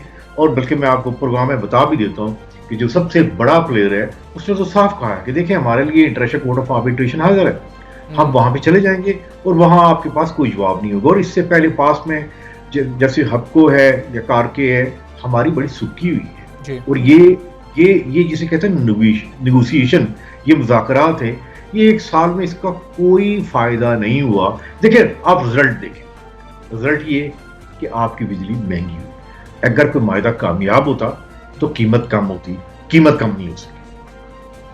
बिल्कुल सही। अभी पिछले दिनों एक मुआवने खुसूसी बराए तवानाई ने भी इसी एलिगेशन के ऊपर जो है रिजाइन किया है कि आईपीपीएस के साथ वो गवर्नमेंट जो है उनको कोई एनआरओ दे रही है, उनका ये क्लियरली मतलब ये बात सामने आई। ये बताइएगा कि कॉन्फ्लिक्ट ऑफ इंटरेस्ट की बात भी होती है जब आईपीपीएस के हवाले से गवर्नमेंट के किरदार को डिस्कस किया जाता है, मुशीर बराए तवानाई या वजीर बराए तवानाई के हवाले से जब बातचीत की जाती है। और दूसरी बात जो है, अगर बिजली इतनी महंगी होती जाएगी सर, जैसे आपने खुद फरमाया कि जापान के बाद पाकिस्तान की बिजली सबसे महंगी है, तो हम कैसे ये सोच सकते हैं कि हम एक्सपोर्ट कर सकेंगे, एक्सपोर्ट बढ़ा सकेंगे और दुनिया जो है हमारी महंगी एक्सपोर्ट जो है उसको खरीदने के लिए तैयार होगी? देखिए, अब आपने बात जब करी दी है कि एक मामले खसूसी आए, और वो एक्चुअली के इलेक्ट्रिक से आए हैं। के इलेक्ट्रिक में उन्होंने मेरे ख्याल में 6 साल गुजारे हैं। अब आप देखिए कि के इलेक्ट्रिक का तजर्बा पूरे पाकिस्तान में, मेरे ख्याल में पूरी दुनिया में शायद ऐसा मॉडल कम ही होगा कि जो कराची की जितनी आबादी 1.5 या 2 करोड़ है, जितना वो एक मुश्किलात का सामना करते हैं के इलेक्ट्रिक की वजह से, कि वो आप कह सकते हो ब्लैक होल है, जहां पे हर साल हमारी $50 बिलियन 50 अरब या 100 अरब हमारी सब्सिडी जाती है। अब वहां से मामले खसूसी लेके आए हैं उस मॉडल का। तो सच्ची बात ये, मैं बसद एहतराम, वो एक इंजीनियर भी नहीं है, उनका शोबा कुछ और था, वहां तक तबाही हुई थी, उसका मामले खसूसी लेके आए हैं। वो क्या कर सकता है? तो मेरे ख्याल में अपेरेंटली कुछ बात हुई है, लेकिन ना उस मामले खसूसी ने कोई काम कर दिखाया। और जो हमारे जो बिजली के वैसे जो मास्टर है नदीम बाबर साहब और जो खुद IPP, देखिए बात आपने कर दी बड़ी सिंसियरली, अब भी IPP का चेयरमैन कौन है? वो नदीम बाबर साहब हैं, और वही कौन है? वो वजीर हैं, यानी कुर्सी के दोनों साइड में बैठे हुए हैं। ये कैसे मुमकिन हो सकता है कि बिजली की कीमत कम हो? उमर अयूब तो बेचारे सिर्फ स्पीच करने के काबिल है, इसके अलावा कुछ नहीं है। आप IPP का जो चेयरमैन है, जो एसोसिएशन है, उनका नाम, वो आज भी वो चेयरमैन है, और वो कौन है? वो 7 मामले खसूसी भी है पेट्रोलियम के ऊपर, और पावर सेक्टर को भी कंट्रोल करते हैं। तो जब आप उन्हीं को, IPP के चेयरमैन को आपकी कैबिनेट में है, तो किस तरह मुमकिन है? मुझे बात फिर खुल के कह देना दीजिए, उनकी मौजूदगी में आपको IPP में कोई रिलीव नहीं मिलेगा। दे आर वन, वो यूनिटी है, और उस यूनिटी की वजह से इसलिए जो बड़ा प्लेयर जो सऊदीया में बैठे हुए, सॉरी दुबई में बैठे, उन्होंने कहा कि हम नहीं, नो रिगुलेशन। ये भी कह रहे हैं कि 2 रुपया तो आगाज है, जाके रुकना तो 3.25 रुपए के इजाफे पे है, तो फिर आप मतलब उसके लिए भी हम लोग तैयार रहें कि फिर ये इजाफा भी होगा ही। देखिए अभी जो आप भी सुनते हैं कि अभी कतर और सऊदी अरब के दरमियान काफ़ी ज़्यादा तल्लुकात वो स्वार्थी भी बहाल हो गए हैं, और फिर सऊदीया ने ऑयल प्राइस जो है वो काफ़ी बढ़ाई है, इसलिए कि प्रोडक्शन कम कर दी है। तो जो ऑयल की कीमत बढ़ रही है, साथ साथ LNG की कीमत बढ़ेगी। जब LNG की कीमत बढ़ेगी, हमारी अपनी बिजली महंगी होगी। इसी तरह कोल है इंटरनेशनल मार्केट में, उसकी प्राइस भी बढ़ रही है। हमने कभी भी ये नहीं सोचा कि indigenous oil and gas, sorry, उसको एक्सप्लोर किया जाए। तकरीबन 2 साल पहले कंप्लीट एक रोड मैप बना के दिया था इसी गवर्नमेंट को, हल्फ के नाम के ऊपर, कि पाकिस्तान में इतना ऑयल और गैस है कि हम 5 साल में खुद की फील हो सकते हैं, पर उसकी तरफ जो बिल्कुल नहीं दी। हमारी कोशिश हमेशा ये रही है, जिस भी गवर्नमेंट के जो लाडले वजीर होते हैं वो क्या काम करते हैं कि कितनी जल्दी जाके हम ऑयल का मायदा करें या LNG के मायदे में। देख रहे हैं पिछले वजीर साहब ने क्या, उसका नतीजा आज तक भुगत रहे। तो असल बात यह है कि गवर्नमेंट के अंदर जो मिनिस्टर्स, ऑयल की मिनिस्ट्री प्राइस मिनिस्ट्रीज होती है, इनके ऊपर किसी का नहीं होता। और बदकिस्मती से जो नैब का डर था, ये था, वो भी किसी के नहीं रहा। और रिजल्ट क्या निकलता है? जैसे आपने कहा, महंगी बिजली, और आगे और क्या होगा? आगे और महंगी। बिल्कुल ठीक है, आगे और महंगी होगी। बहुत शुक्रिया शरीफ चबासी साहब, एक्सपर्ट सुबह सवेरे पाकिस्तान से बात कर रहे थे। और जितनी भी हमने बात की, हमें कोई उम्मीद नजर नहीं आ रही है कि आने वाले दिनों में कुछ बेहतरी होगी एनर्जी सेक्टर। सुबह सवेरे पाकिस्तान, सुबह सवेरे पाकिस्तान। मेरा तो फेवरेट फल है ये किन्नू, जो सरगोदा की शान है, पाकिस्तान की भी ये शान है, बहुत पसंद किया जाता है, लेकिन हम उतना अच्छा क्वालिटी में एक्सपोर्ट नहीं कर पा रहे हैं। ये एक मसला भी है। अब सिर्फ सरगोदा नहीं हमजा, लैया में अगर आप जाएं तो लैया इज अनदर सरगोदा, वो उसने वहाँ पे भी प्रोडक्शन जो है वो बहुत बढ़ गई। और पाकिस्तान का किन्नू, पाकिस्तान का आम, वैसे तो पाकिस्तान का तरबूज भी, लेकिन आम और किन्नू 2 ऐसी प्रोडक्ट्स हैं, पूरी दुनिया की आप खा लें, आपको ना वो खुशबू मिलेगी, ना वो जायका मिलेगा, ना वो रंग मिलेगा, ना वो रस मिलेगा, जो कि हमारी यहाँ की पहचान। आम से मुझे याद है कि इंडिया, आपको पता है, जैसे चावल के ऊपर क्लेम करता है ना, वो आम के ऊपर भी इंडिया का क्लेम है कि हमारी प्रोडक्ट है। सो बदकिस्मती हमारी है, पाकिस्तान से मंगवाते हैं वो जी, और बदकिस्मती हमारी ये है कि हम अपनी प्रोडक्ट्स जो हैं उनको मार्केट नहीं कर पाते, और यही सूरत हाल आम के और किन्नू के साथ भी है। किन्नू जब एक्सपोर्ट किया जाता था ना हमजा पिछले दिनों, तो एक जो यूरोपियन यूनियन की तरफ से कंसर्न आया था, वो ये उन्होंने कहा कि इसके अंदर एक खास मक्खी है, उसके अंडे पाए गए, तो उसके लिए उन्होंने कहा था कि इसको आप कोट करें और इसको एक प्रोसेस करें, जिसके बाद एक्सपोर्ट के लिए जो नहीं हो सका, जिसकी वजह से हम इसको एक्सपोर्ट नहीं कर पाते करेंगे हम वहां से। खैर, patron in chief all Pakistan fruit and vegetable exporters association Waheed Ahmed साहब हमारे साथ मौजूद हैं। वहीद अहमद साहब, अस्सलाम वालेकुम, गुड मॉर्निंग। बताइएगा, ये पाकिस्तान में जो किन्नू की पैदावार है, ये तो लाखों टन होती है, लेकिन एक्सपोर्ट के मेयार के मुताबिक पैदावार बहुत कम है, इसकी क्या वजूहत है? सबसे पहले तो जो आपने इंट्रोडक्शन में दिया था कि हम मार्केटिंग में पीछे इंडिया से, अल्हम्दुलिल्लाह, मैंगो हो या किन्नू हो, इंडिया की जो एक्सपोर्ट है मैंगो की वो 60,000 टन है और पाकिस्तान की 1,40,000 टन है। तो ज़रा सा मैं क्लियर करना चाहता हूँ कि आम में हम बहुत आगे हैं इंडिया से, और किन्नू में तो हमसे टच भी नहीं करते, हम उनसे बहुत आगे हैं। अब दूसरी बात है किन्नू की, ज़रा से मैं आपको समझाना चाहता हूँ। किन्नू की जो इंडस्ट्री है पाकिस्तान की, जो है जो हम एक्सपोर्ट करते हैं, $210 मिलियन की है, जो पिछले साल हमने एक्सपोर्ट किया था 3 लाख टन।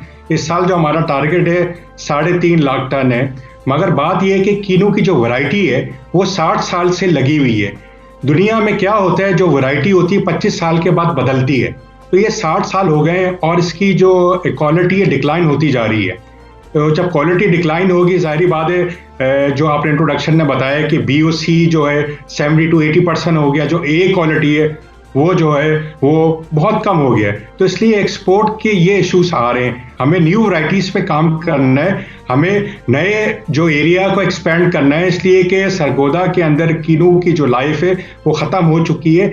यहाँ जो सरगोदा बलवाल की जो सराउंडिंग में जो इकोनॉमी है डिपेंड ऑन कीनू, क्योंकि सबका जो रोज़गार यहाँ पे ज़्यादातर कीनू के ऊपर है और यहाँ कम से कम 250 फैक्ट्री हैं और 3.5 लोगों का रोजगार लगा है डायरेक्टली, इनडायरेक्ट इससे ज्यादा है। तो मेरा यही कहना है, जब तक हम रिसर्च एंड डेवलपमेंट को फोकस नहीं करेंगे, न्यू वैरायटीज के ऊपर फोकस नहीं करेंगे, तो हमारी इंडस्ट्री ग्रो नहीं होगी। यहाँ तक कि डिक्लाइन आना शुरू हो गया इसका। और अगले इसलिए कि एग्रीकल्चर, ये जो हॉर्टिकल्चर है, इसको 1-2 दिन का काम नहीं, इसको सालों लग जाते हैं। अगर आज हम कोई न्यू वैरायटी भी लगाते हैं तो उसको 3 से 4 साल चाहिए। तो हमें हमने हॉर्टिकल्चर विजन बनाया 2030, 10 साल का रोड मैप। हम उसमें बता रहे हैं कि पाकिस्तान की आज एक्सपोर्ट $730 मिलियन की है फ्रूट एंड वेजिटेबल की। तो हम किस तरह 2 साल में 1 अरब, 5 साल में 2.5 अरब और 10 सालों में $6 अरब किस तरह बढ़ा सकते हैं। तो research and development, good agriculture practices करनी है। और हम जो पानी का सिस्टम है, जो फ्लड सिस्टम कर रहे हैं, जो पानी एग्रीकल्चर में 90% हम देते हैं, 60% ज़ाया कर रहे हैं फ्लड सिस्टम में, क्योंकि पानी कम देना और ज़्यादा देना दोनों नुकसान है क्रॉप के ऊपर। तो हमें ये समझना चाहिए पंजाब हुकूमत की जिम्मेदारी है, इसलिए कि 18 अमेंडमेंट के बाद पंजाब की जिम्मेदारी आती है। यही बातें हम 10 साल से चीख रहे हैं कीनू के ऊपर कि इसके ऊपर फोकस कीजिए क्वालिटी के ऊपर। ठीक है वहीद साहब, जैसे आपने फरमाया हमारे चावल के साथ भी यही प्रॉब्लम आया, प्रोडक्शन बहुत ज़्यादा है हमारी भी ये बहुत बड़ी एक पैदावार की फसल है, लेकिन क्लेम यूरोपियन यूनियन में जो है वो इंडिया का है। आम के साथ यही सूरत हाल है, आम के ऊपर क्लेम जो है वो इंडिया करता है। भले हमारी प्रोडक्शन बहुत ज़्यादा है, हमारी एक्सपोर्ट बहुत ज़्यादा है, हमारी क्वालिटी बहुत अच्छी है, यही वो इश्यूज है जिनकी तरफ आप भी इनडायरेक्टली इशारा करें। ये जो वैल्यू एडिशन है, जैसे मैंने ये जिक्र किया, मैंने ये पढ़ा था, दुरुस्त कीजिएगा, मैं तो अभी देख रही थी प्लांट पीस में हम दिखा रहे हैं अपनी स्क्रीन पर कि पॉलिश एक ख़ास रिक्वायर्ड करते हैं वो एक्सपोर्ट के लिए। क्या हमारे पास इस तरह की चीज़ें हैं? फिर इससे बाय प्रोडक्ट्स बहुत सारी बन सकती हैं। अगर B&C क्वालिटी है तो हम जैम्स, मुरब्बाजात, बहुत सारे जूसेस, कोई और ऐसी चीज़ें हैं जिसमें कि हम इन चीज़ों को यानी इसका वो कर सकते हैं। इन चीज़ों पर भी गौर किया जाता है? बिल्कुल होता है, वैल्यू एडेड होता है, इसमें कीनू कॉन्सेंट्रेट भी बनता है। बात ये है कि जो कीनू है ना, जो वैरायटी है वो बिटरनेस है, उसमें कड़वाहट है, उसके अंदर सीड है। जब हम कीनू कॉन्सेंट्रेट की तरफ जाते हैं तो इंटरनेशनल मार्केट उसको कुछ मुल्कों में जाता है और हमारे लोकल भी कंज्यूम होता है जूस इंडस्ट्री के अंदर। हम जैम में भी जाते हैं, मगर इतनी बड़ी इंडस्ट्री नहीं है कीनू। इसलिए मैं आपको कह रहा हूँ हमें ऑरेंज में जाना पड़ेगा, वेलेंसिया में। हमें दूसरी जो कीनू का एक्चुअली मैंड्रीन है, इजी पीलिंग फ्रूट है, हमें और वैरायटियों में भी जाना पड़ेगा। आज हम जो इंटरनेशनली जो प्राइस ले रहे हैं $370 ले रहे हैं FOB। अगर यही क्लास A हो जाए, मोरक्को को, टर्की को अगर मैं कंपेयर करता हूँ, या चाइना को या इजिप्ट को मैं कंपेयर करता हूँ, और यही प्राइस वो 1000 से लेके $1200 पे ले रहे हैं, क्योंकि हमें वैरायटी चेंज करना पड़ेगा। मैंने आपको पहले भी कहा है 60 साल इस वैरायटी को पाकिस्तान में लगे हुए हो गए, इसकी लाइफ खत्म हो गई है। हमें अब दूसरी वैरायटी पे अगर हम नहीं गए तो हम आगे स्टैंड नहीं कर सकते। यहाँ मैं आपको आम की भी बात करूं, 2014 में यूरोपियन यूनियन ने और यूके ने बैन कर दिया था इंडियन मैंगो। पाकिस्तान को भी थ्रेट था, अल्हम्दुलिल्लाह हम ना बैन हुए और हमने, हमारे पास रिसर्च थी अल्हम्दुलिल्लाह। उसे कहते हैं हॉट वाटर ट्रीटमेंट, जो आपने कहते हैं मक्खी अगर 1 घंटा 48 सेंटीग्रेड पे रखेंगे तो मक्खी मर जाती है। वो पाकिस्तान के पास टेक्नोलॉजी थी, इंडिया के पास नहीं थी। इंडिया बड़ा प्राउड था कि उनका एक ब्रांड है अल्फांसो मैंगो, मगर वो 9 महीने से जो इंडिया का मैंगो यूरोप ना जा सका और हमने उस पर ग्रिप ली। हमने अपने वॉल्यूम्स तो कम कर लिए, मगर हमने अपने आप को बैंड नहीं होने दिया। मैं ये कहूँगा कि हम बहुत आगे इंडिया में अपने फील्ड के अंदर, खासकर मैंगो के अंदर, मगर मैंगो के अंदर भी रिसर्च एंड डेवलपमेंट के ऊपर काम करना होगा, वैरायटीज पे काम करना होगा। हो भी रहा है काम, क्योंकि हमारे 40 फुट के दरख्त हैं आम के, और तोड़ते तोड़ते ही आधा ज़ाया हो जाता है। तो हमें जो है उसकी हाइट 7 फुट पे लेके आनी पड़ेगी। M&S मुल्तान यूनिवर्सिटी इसके ऊपर काम कर रही है, 3 साल में एक्सपेरिमेंट हो रहे हैं। अभी मैं आपको एक और बात बताऊं कि 1 एकड़ में हम 3.5 टन मैंगो लेते हैं। इंशाल्लाह ताला इस हाइट के ऊपर हम 1 एकड़ के ऊपर 13 टन पे चले जाएंगे और यही पाकिस्तान की ज़रूरत है। आज 15 मिलियन फ्रूट एंड वेजिटेबल की प्रोडक्शन है पाकिस्तान की। हमें 4 चीज़ों पे फोकस करना है। क्लाइमेट चेंज बहुत तेज़ी से हो रहा है, पानी की कमी हमारे यहाँ हो रही है, हमें ड्रिप इरिगेशन पे जाना पड़ेगा, रिसर्च एंड डेवलपमेंट पे जाना पड़ेगा और सबसे बड़ा जो फुकदान है इस मुल्क में वो है मार्केट इंटेलिजेंट। आपने देखा होगा वीट की जो शॉर्टेज हुई है, आपके पास डाटा नहीं था, सब फेक डाटा है। हमें एक्सटेंशन वाले, हमने 2 महीने पहले मेरी प्राइम मिनिस्टर साहब से भी मुलाकात हुई थी, मैंने उनको कहा है कि सलूशन यही है कि स्पार्को से सैटेलाइट से चेक करें कितनी प्रोडक्शन है, कितनी खपत चाहिए। हमारे पास जब तक डाटा ही नहीं सही होगा तो हम कैसे आगे बढ़ सकते हैं। इसी तरीके से फिर क्राइसिस आ रहे हैं। और देखें क्लाइमेट चेंज में अगर आप टमाटर की मैं आपको बात करूं, 5 साल में 10 रुपए का भी बिकता है और ये 500 रुपए का भी हो रहा है। आने वाले 15-20 दिनों में ये 5 से 10 रुपए पे आ जाएगा। मुझे उम्मीद होगी मीडिया भी जब 5-10 रुपए का होगा तो उसको कवर करेगा, क्योंकि किसान को जो उस वक्त भी नुकसान होता है। हमने क्या बेटरमेंट करना है, हमने अपनी हील्ड को बेटर करना है। एग्रीकल्चर वाइज सेक्टर है जो पाकिस्तान का ग्रो हो सकता है। ठीक है वहीद अहमद साहब, ये फरमाइएगा कि जिस तरह आप बात कर रहे हैं वैरायटी को तब्दील करना है, आप किसान की बात कर रहे हैं, एक छोटा काश्तकार तो ये सोच भी नहीं सकता है कि मैं ये कैसे करूंगा। तो छोटे काश्तकार के लिए क्या किया जाना चाहिए, हुकूमती लेवल पर क्या होना चाहिए? एक काश्तकार तो कभी सोचेगा ही नहीं कि मैं वैरायटी तब्दील करूं, पता नहीं क्या हो जाएगा। नहीं, साथ तो पुराने वाले उखाड़े नए लगाए, उसका इन्वेस्टमेंट कॉस्ट है, उसमें टाइम लगेगा उनको तमाम को प्रोडक्टिव होने में। तो उसमें क्या हुकूमत को क्या करना चाहिए? देखें जी, पाकिस्तान में जो 92% ग्रोवर है वो छोटा है, 12.5 एकड़ से नीचे, 8% जो लीड ग्रोवर है। अब हमें क्या करना चाहिए? देखें, हमें जो पंजाब हुकूमत है और फेडरल हुकूमत है, नर्सरी डेवलप करें और यहाँ पे जो वैरायटी जब लाएंगे, पौधे लेके आएंगे तो फिर वो ग्रोवर लगाता है। अभी भी किन्नू के दरख्त लगे जा रहे हैं, तो हम ये कहते हैं कि 100% अपने दरख्त मत काटें, 25% काटें, वो न्यू वैरायटी लगाएं और 75% रहने जो है। तो वक्त के साथ आप चेंज होंगे। देखें, अगर किन्नू पूरी इंडस्ट्री क्लैप्स हो जाएगी फिर क्या करेंगे आप? तो हमने अपने आप को चेंज करना पड़ेगा और हुकूमत को इसके अंदर आगे बढ़ना पड़ेगा। और किसान को जो है अगर 2-3 साल के लिए उनको कुछ सब्सिडी के में दी जाए और उनकी हेल्प की जाए, और यही रेवोल्यूशन है। मैं ट्रस्ट में अगर सिट्रस किन्नू के अंडर फॉल होता है, अगर हम वैरायटियों में काम कर लें, सिर्फ सिट्रस किन्नू की इंडस्ट्री $1 बिलियन टच कर सकती है, फ्रेश के अंदर भी और वैल्यू अंदर भी 10 सालों में। मगर हमें फोकस करना पड़ेगा।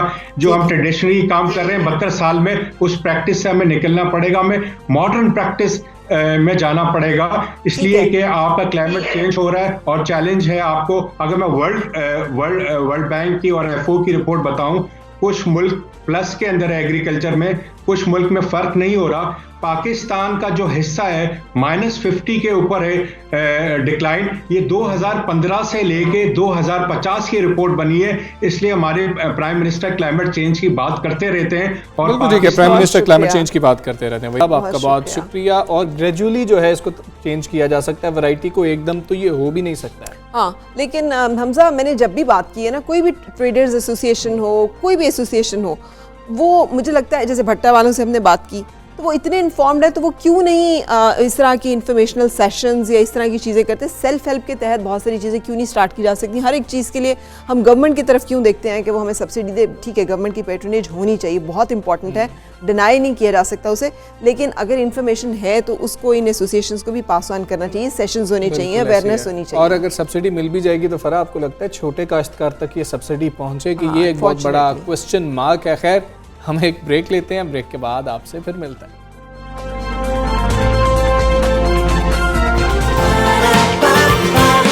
सुबह सवेरे पाकिस्तान,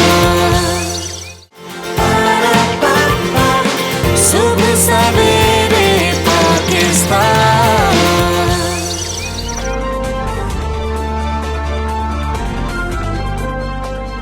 वेलकम बैक। आप देख रहे हैं सुबह सवेरे पाकिस्तान। और हमजा, ये जो पेंडेमिक आया, इससे पूरी दुनिया को ना हिला के रख दिया, तब्दील कर दिया और सोचने पे मजबूर कर दिया। और देखिए, शिफ्ट किस चीज़ पे हुए हम? टेक्नोलॉजी पे। टेक्नोलॉजी पे। किस टेक्नोलॉजी पे? खासतौर पे आईटी पे और उस आईटी यही वो सारी कंट्रोवर्सी मुझे लगता है कि यही वो सारी कंट्रोवर्सी है जो कि कंट्रोवर्सी थ्योरीज को जन्म दे रही है। इसलिए कि एक ऐसा पेंडेमिक आया जिसने आपकी जिंदगी को बदल के रख दिया, आपको बिल्कुल डिपेंडेंट कर दिया, आपको समझ रही कि इसके बगैर तो सर्वाइवल ही नहीं है। जो पहले आप कंप्यूटर, लैपटॉप, स्मार्टफोन्स, इन सब चीज़ों को आप लग्जरी समझते थे, अब हमें समझ रही कि ये तो नेसेसिटी है। आपको जॉब के लिए भी, जॉब फ्रॉम होम के लिए भी ये चाहिए, आपको वर्क फ्रॉम होम के लिए भी, आपको पढ़ने के लिए भी ये चाहिए, आपको हर चीज़ में कनेक्टिविटी के लिए ये चाहिए। तो लेकिन अब गुड न्यूज़ इस हवाले से ये है कि इसी चीज़ को रियलाइज़ करते हुए रकबे के लिहाज से पाकिस्तान का सबसे बड़ा सूबा बलूचिस्तान भी टेक्नोलॉजी की राह पर चल पड़ा है, which is very good news. और बलूचिस्तान की काबीना ने सूबे की पहली डिजिटल पॉलिसी की मंजूरी दे दी है। बिल्कुल 2020-21 ये जो पॉलिसी है, आदाफ में ई गवर्नेंस फ्राहम की जाएगी, डिजिटल सर्विसेज तक आवाम की रसाई होगी, सस्ते मयारी और तेज़ रफ्तार इंटरनेट सहूलियात की फराहमी भी इसके अंदर शामिल है। वहाँ पर कनेक्टिविटी का वैसे ही बलूचिस्तान में बहुत बड़ा मसला है, सड़कें मौजूद नहीं है, बहुत दूर दराज लोग रहते हैं। और इसके अलावा सूबे में इंफॉर्मेशन कम्युनिकेशन टेक्नोलॉजी कंपनीज को भी डिजिटल सलाहियत, डिजिटल मईशत, सॉफ्टवेयर और IT पार्क्स के जरिए फ़रोग देना पॉलिसी का हिस्सा बना लिया गया। हुकूमत जो है ना वो एक जदीद तरीन मरकजी डेटा सेंटर कायम करेगी। और इस मौके पर वज़ीर आला जाम कमाल खान का कहना था कि उनकी हुकूमत ने सूबे भर में यकसा तरक्की का अमल शुरू किया है और लोगों की मुआशी तरक्की के लिए तमाम दस्तयाब वसाइल बुरोकार ला रहे हैं। बिल्कुल ऐसे इसी गुड न्यूज़ के हवाले से हम बातचीत कर लेते हैं। तर्जुमान बलूचिस्तान हुकूमत शाहवानी हमारे साथ मौजूद हैं। शाहवानी साहब, it's very good news from Balochistan. फरमाइएगा कि डिजिटल पॉलिसी के अहम नुकात क्या हैं और ये कितना बड़ा संग मील है, कीपिंग इन व्यू वो जो स्टूडेंट्स के मसाइल थे, भले इस वक्त आपको ट्रिवियल लगे बात, लेकिन बहुत अहम थे कि यूनिवर्सिटी के स्टूडेंट्स बड़ा प्रोटेस्ट करते रहे बलूचिस्तान में। तो इस तरह के इससे उन सेगमेंट ऑफ सोसाइटी को, तालिब इल्मों को, स्टूडेंट्स को कितनी मदद मिलेगी?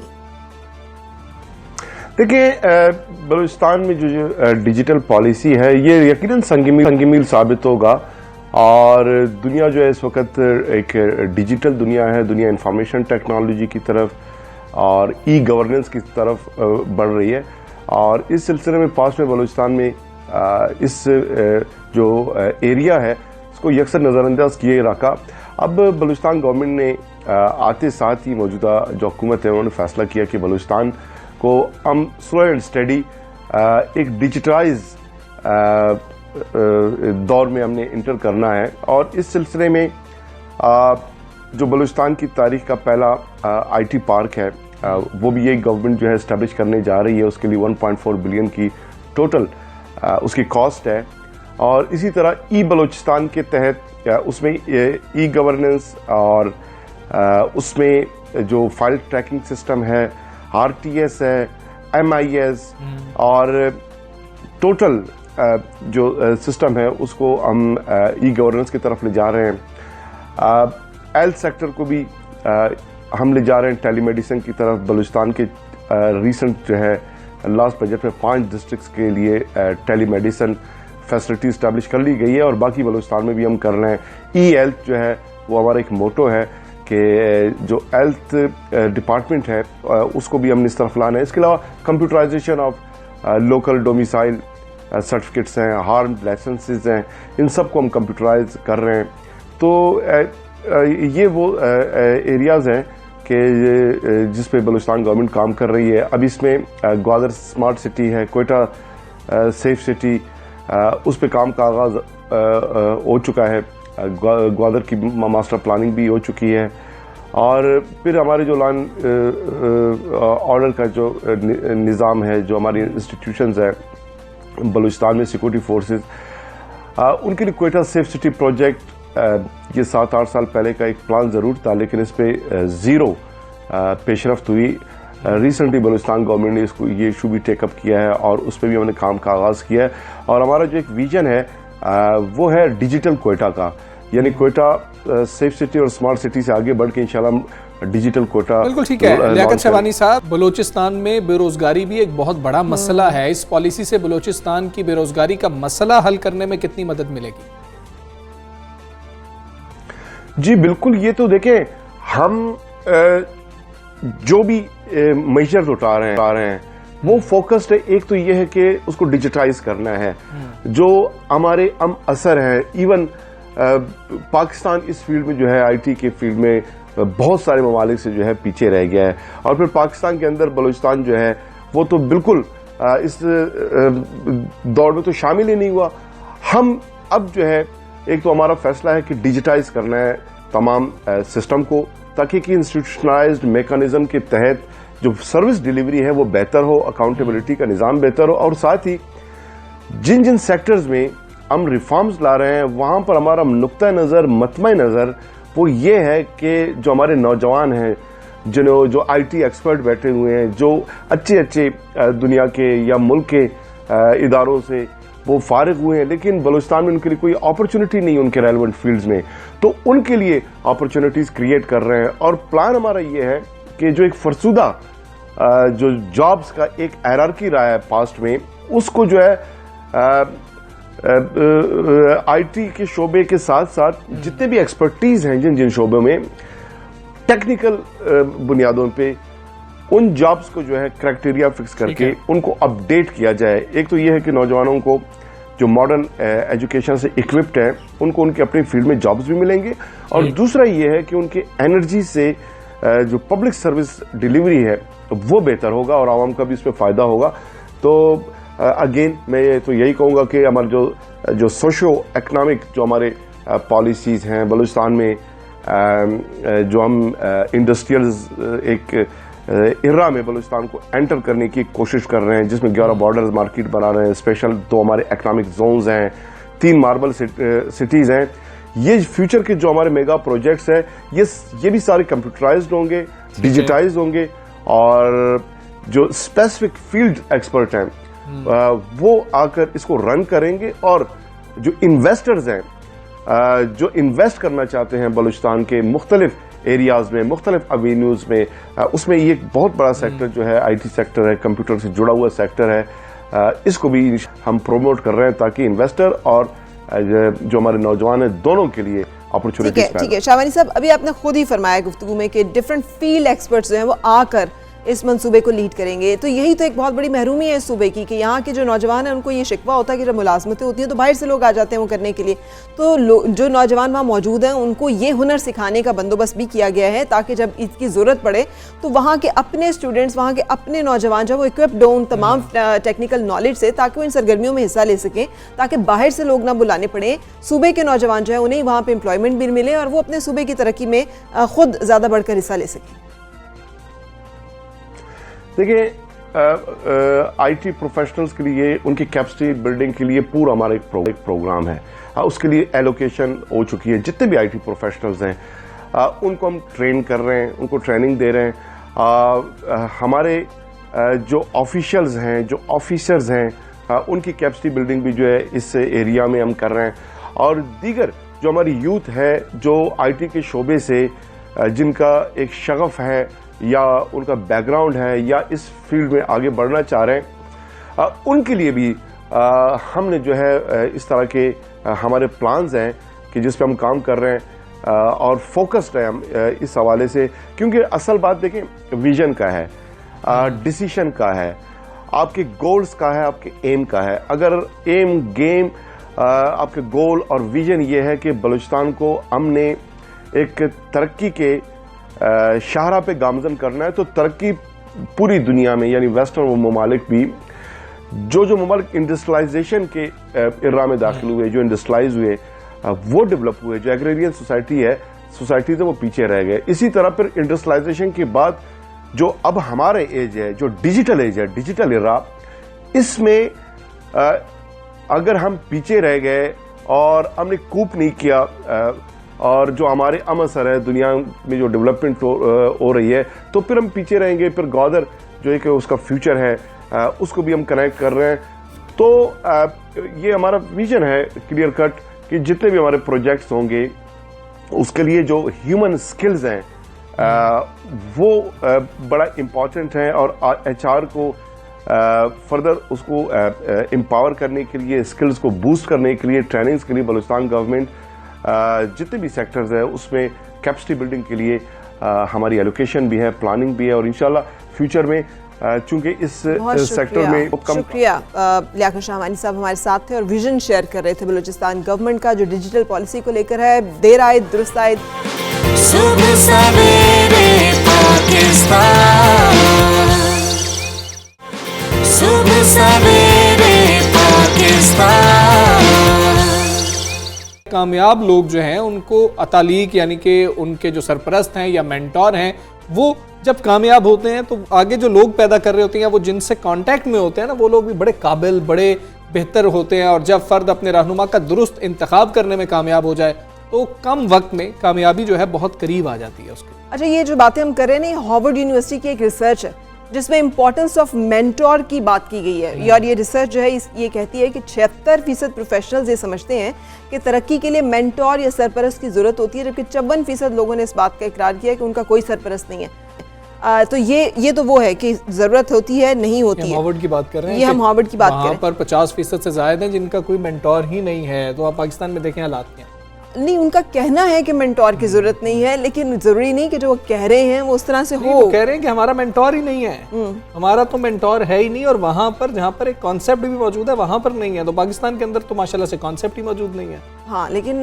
तू ज्यादा सियाना ना बन, मुझे सब पता है, ये यहाँ पर तो अमूमी रवैया ही है। हाँ बिल्कुल सही, जो कि अनफॉर्चुनेट है, होना ऐसा नहीं चाहिए। कितनी ज़रूरत है इस चीज़ की, इससे क्या फ़र्क पड़ता है, कितना अहम होता है, हमारी ज़िंदगी को कितना बदल सकता है, इस हवाले से बातचीत करेंगे मोटिवेशनल स्पीकर गज़ाला खान से। गज़ाला, अभी आप मेरी और हमज़ा की गुफ्तगू सुन रही होंगी, शुक्रिया आपने वक्त निकाला और हमें ज्वाइन किया। बताइएगा कि ये जो एक मेंटोर है ये होता कौन है, ये कैसी शख्सियत होती है जिसे हम कह सकते हैं ये हमारा मेंटोर है, ये हमारा एक आइडियल है, इसकी तरफ हम देख सकते हैं रहनुमाई के लिए, और इसका क्या फ़र्क पड़ता है किसी इंसान की ज़िंदगी में ऐसी कोई शख्सियत के होने या ना होने से? अस्सलाम वालेकुम फरा एंड हमज़ा, मुझे बहुत खुशी है कि आप लोगों ने इतने इम्पोर्टेंट टॉपिक को डिस्कस करने के लिए आज मुझे टाइम दिया, और I am really grateful to 92 News. और आप लोग हमेशा से बहुत ही अच्छे शोज़ करते हैं, हैट्स ऑफ टू यू। और हम लोगों को बहुत ज़्यादा ज़रूरत है इन सारी चीज़ों को डिस्कस करने की, क्योंकि हम इन चीज़ों को इम्पोर्टेंस देना बिल्कुल छोड़ दिया हम लोगों ने। ठीक है, अब देखें, थैंक यू। अगर मैं आपके सामने आज बैठी हूँ और अपनी नॉलेज जो भी मैंने दुनिया से या जितने अच्छे अच्छे टीचर्स जिन्होंने, मैं बहुत खुशकिस्मत रही हूँ कि मुझे ज़िंदगी में बहुत अच्छे लोग मिले, उनकी वजह से आज मैं आपके सामने बैठी हूँ और ये नॉलेज शेयर कर रही हूँ। देखिए, नॉलेज सारी अल्लाह ताला की भेजी हुई है, ये किसी इंसान की भेजी हुई नहीं, ठीक है। तो लेकिन अल्लाह ताला ने क्योंकि एक सिस्टम रखा है कि ये दुनिया चलती रहेगी और इंसान यहाँ से जाते रहेंगे, लेकिन अगर जो कुछ मैं नहीं सीखा, आप नहीं सीखा, दुनिया में और इतने सारे लोग सब कुछ सीख रहे हैं, लेकिन हमने उसके ऊपर पैसा, एनर्जी, टाइम इन्वेस्ट किया, राइट, लेकिन हमारी अपनी सांस का भरोसा नहीं है, हम किसी वक्त भी दुनिया से चले जाएंगे।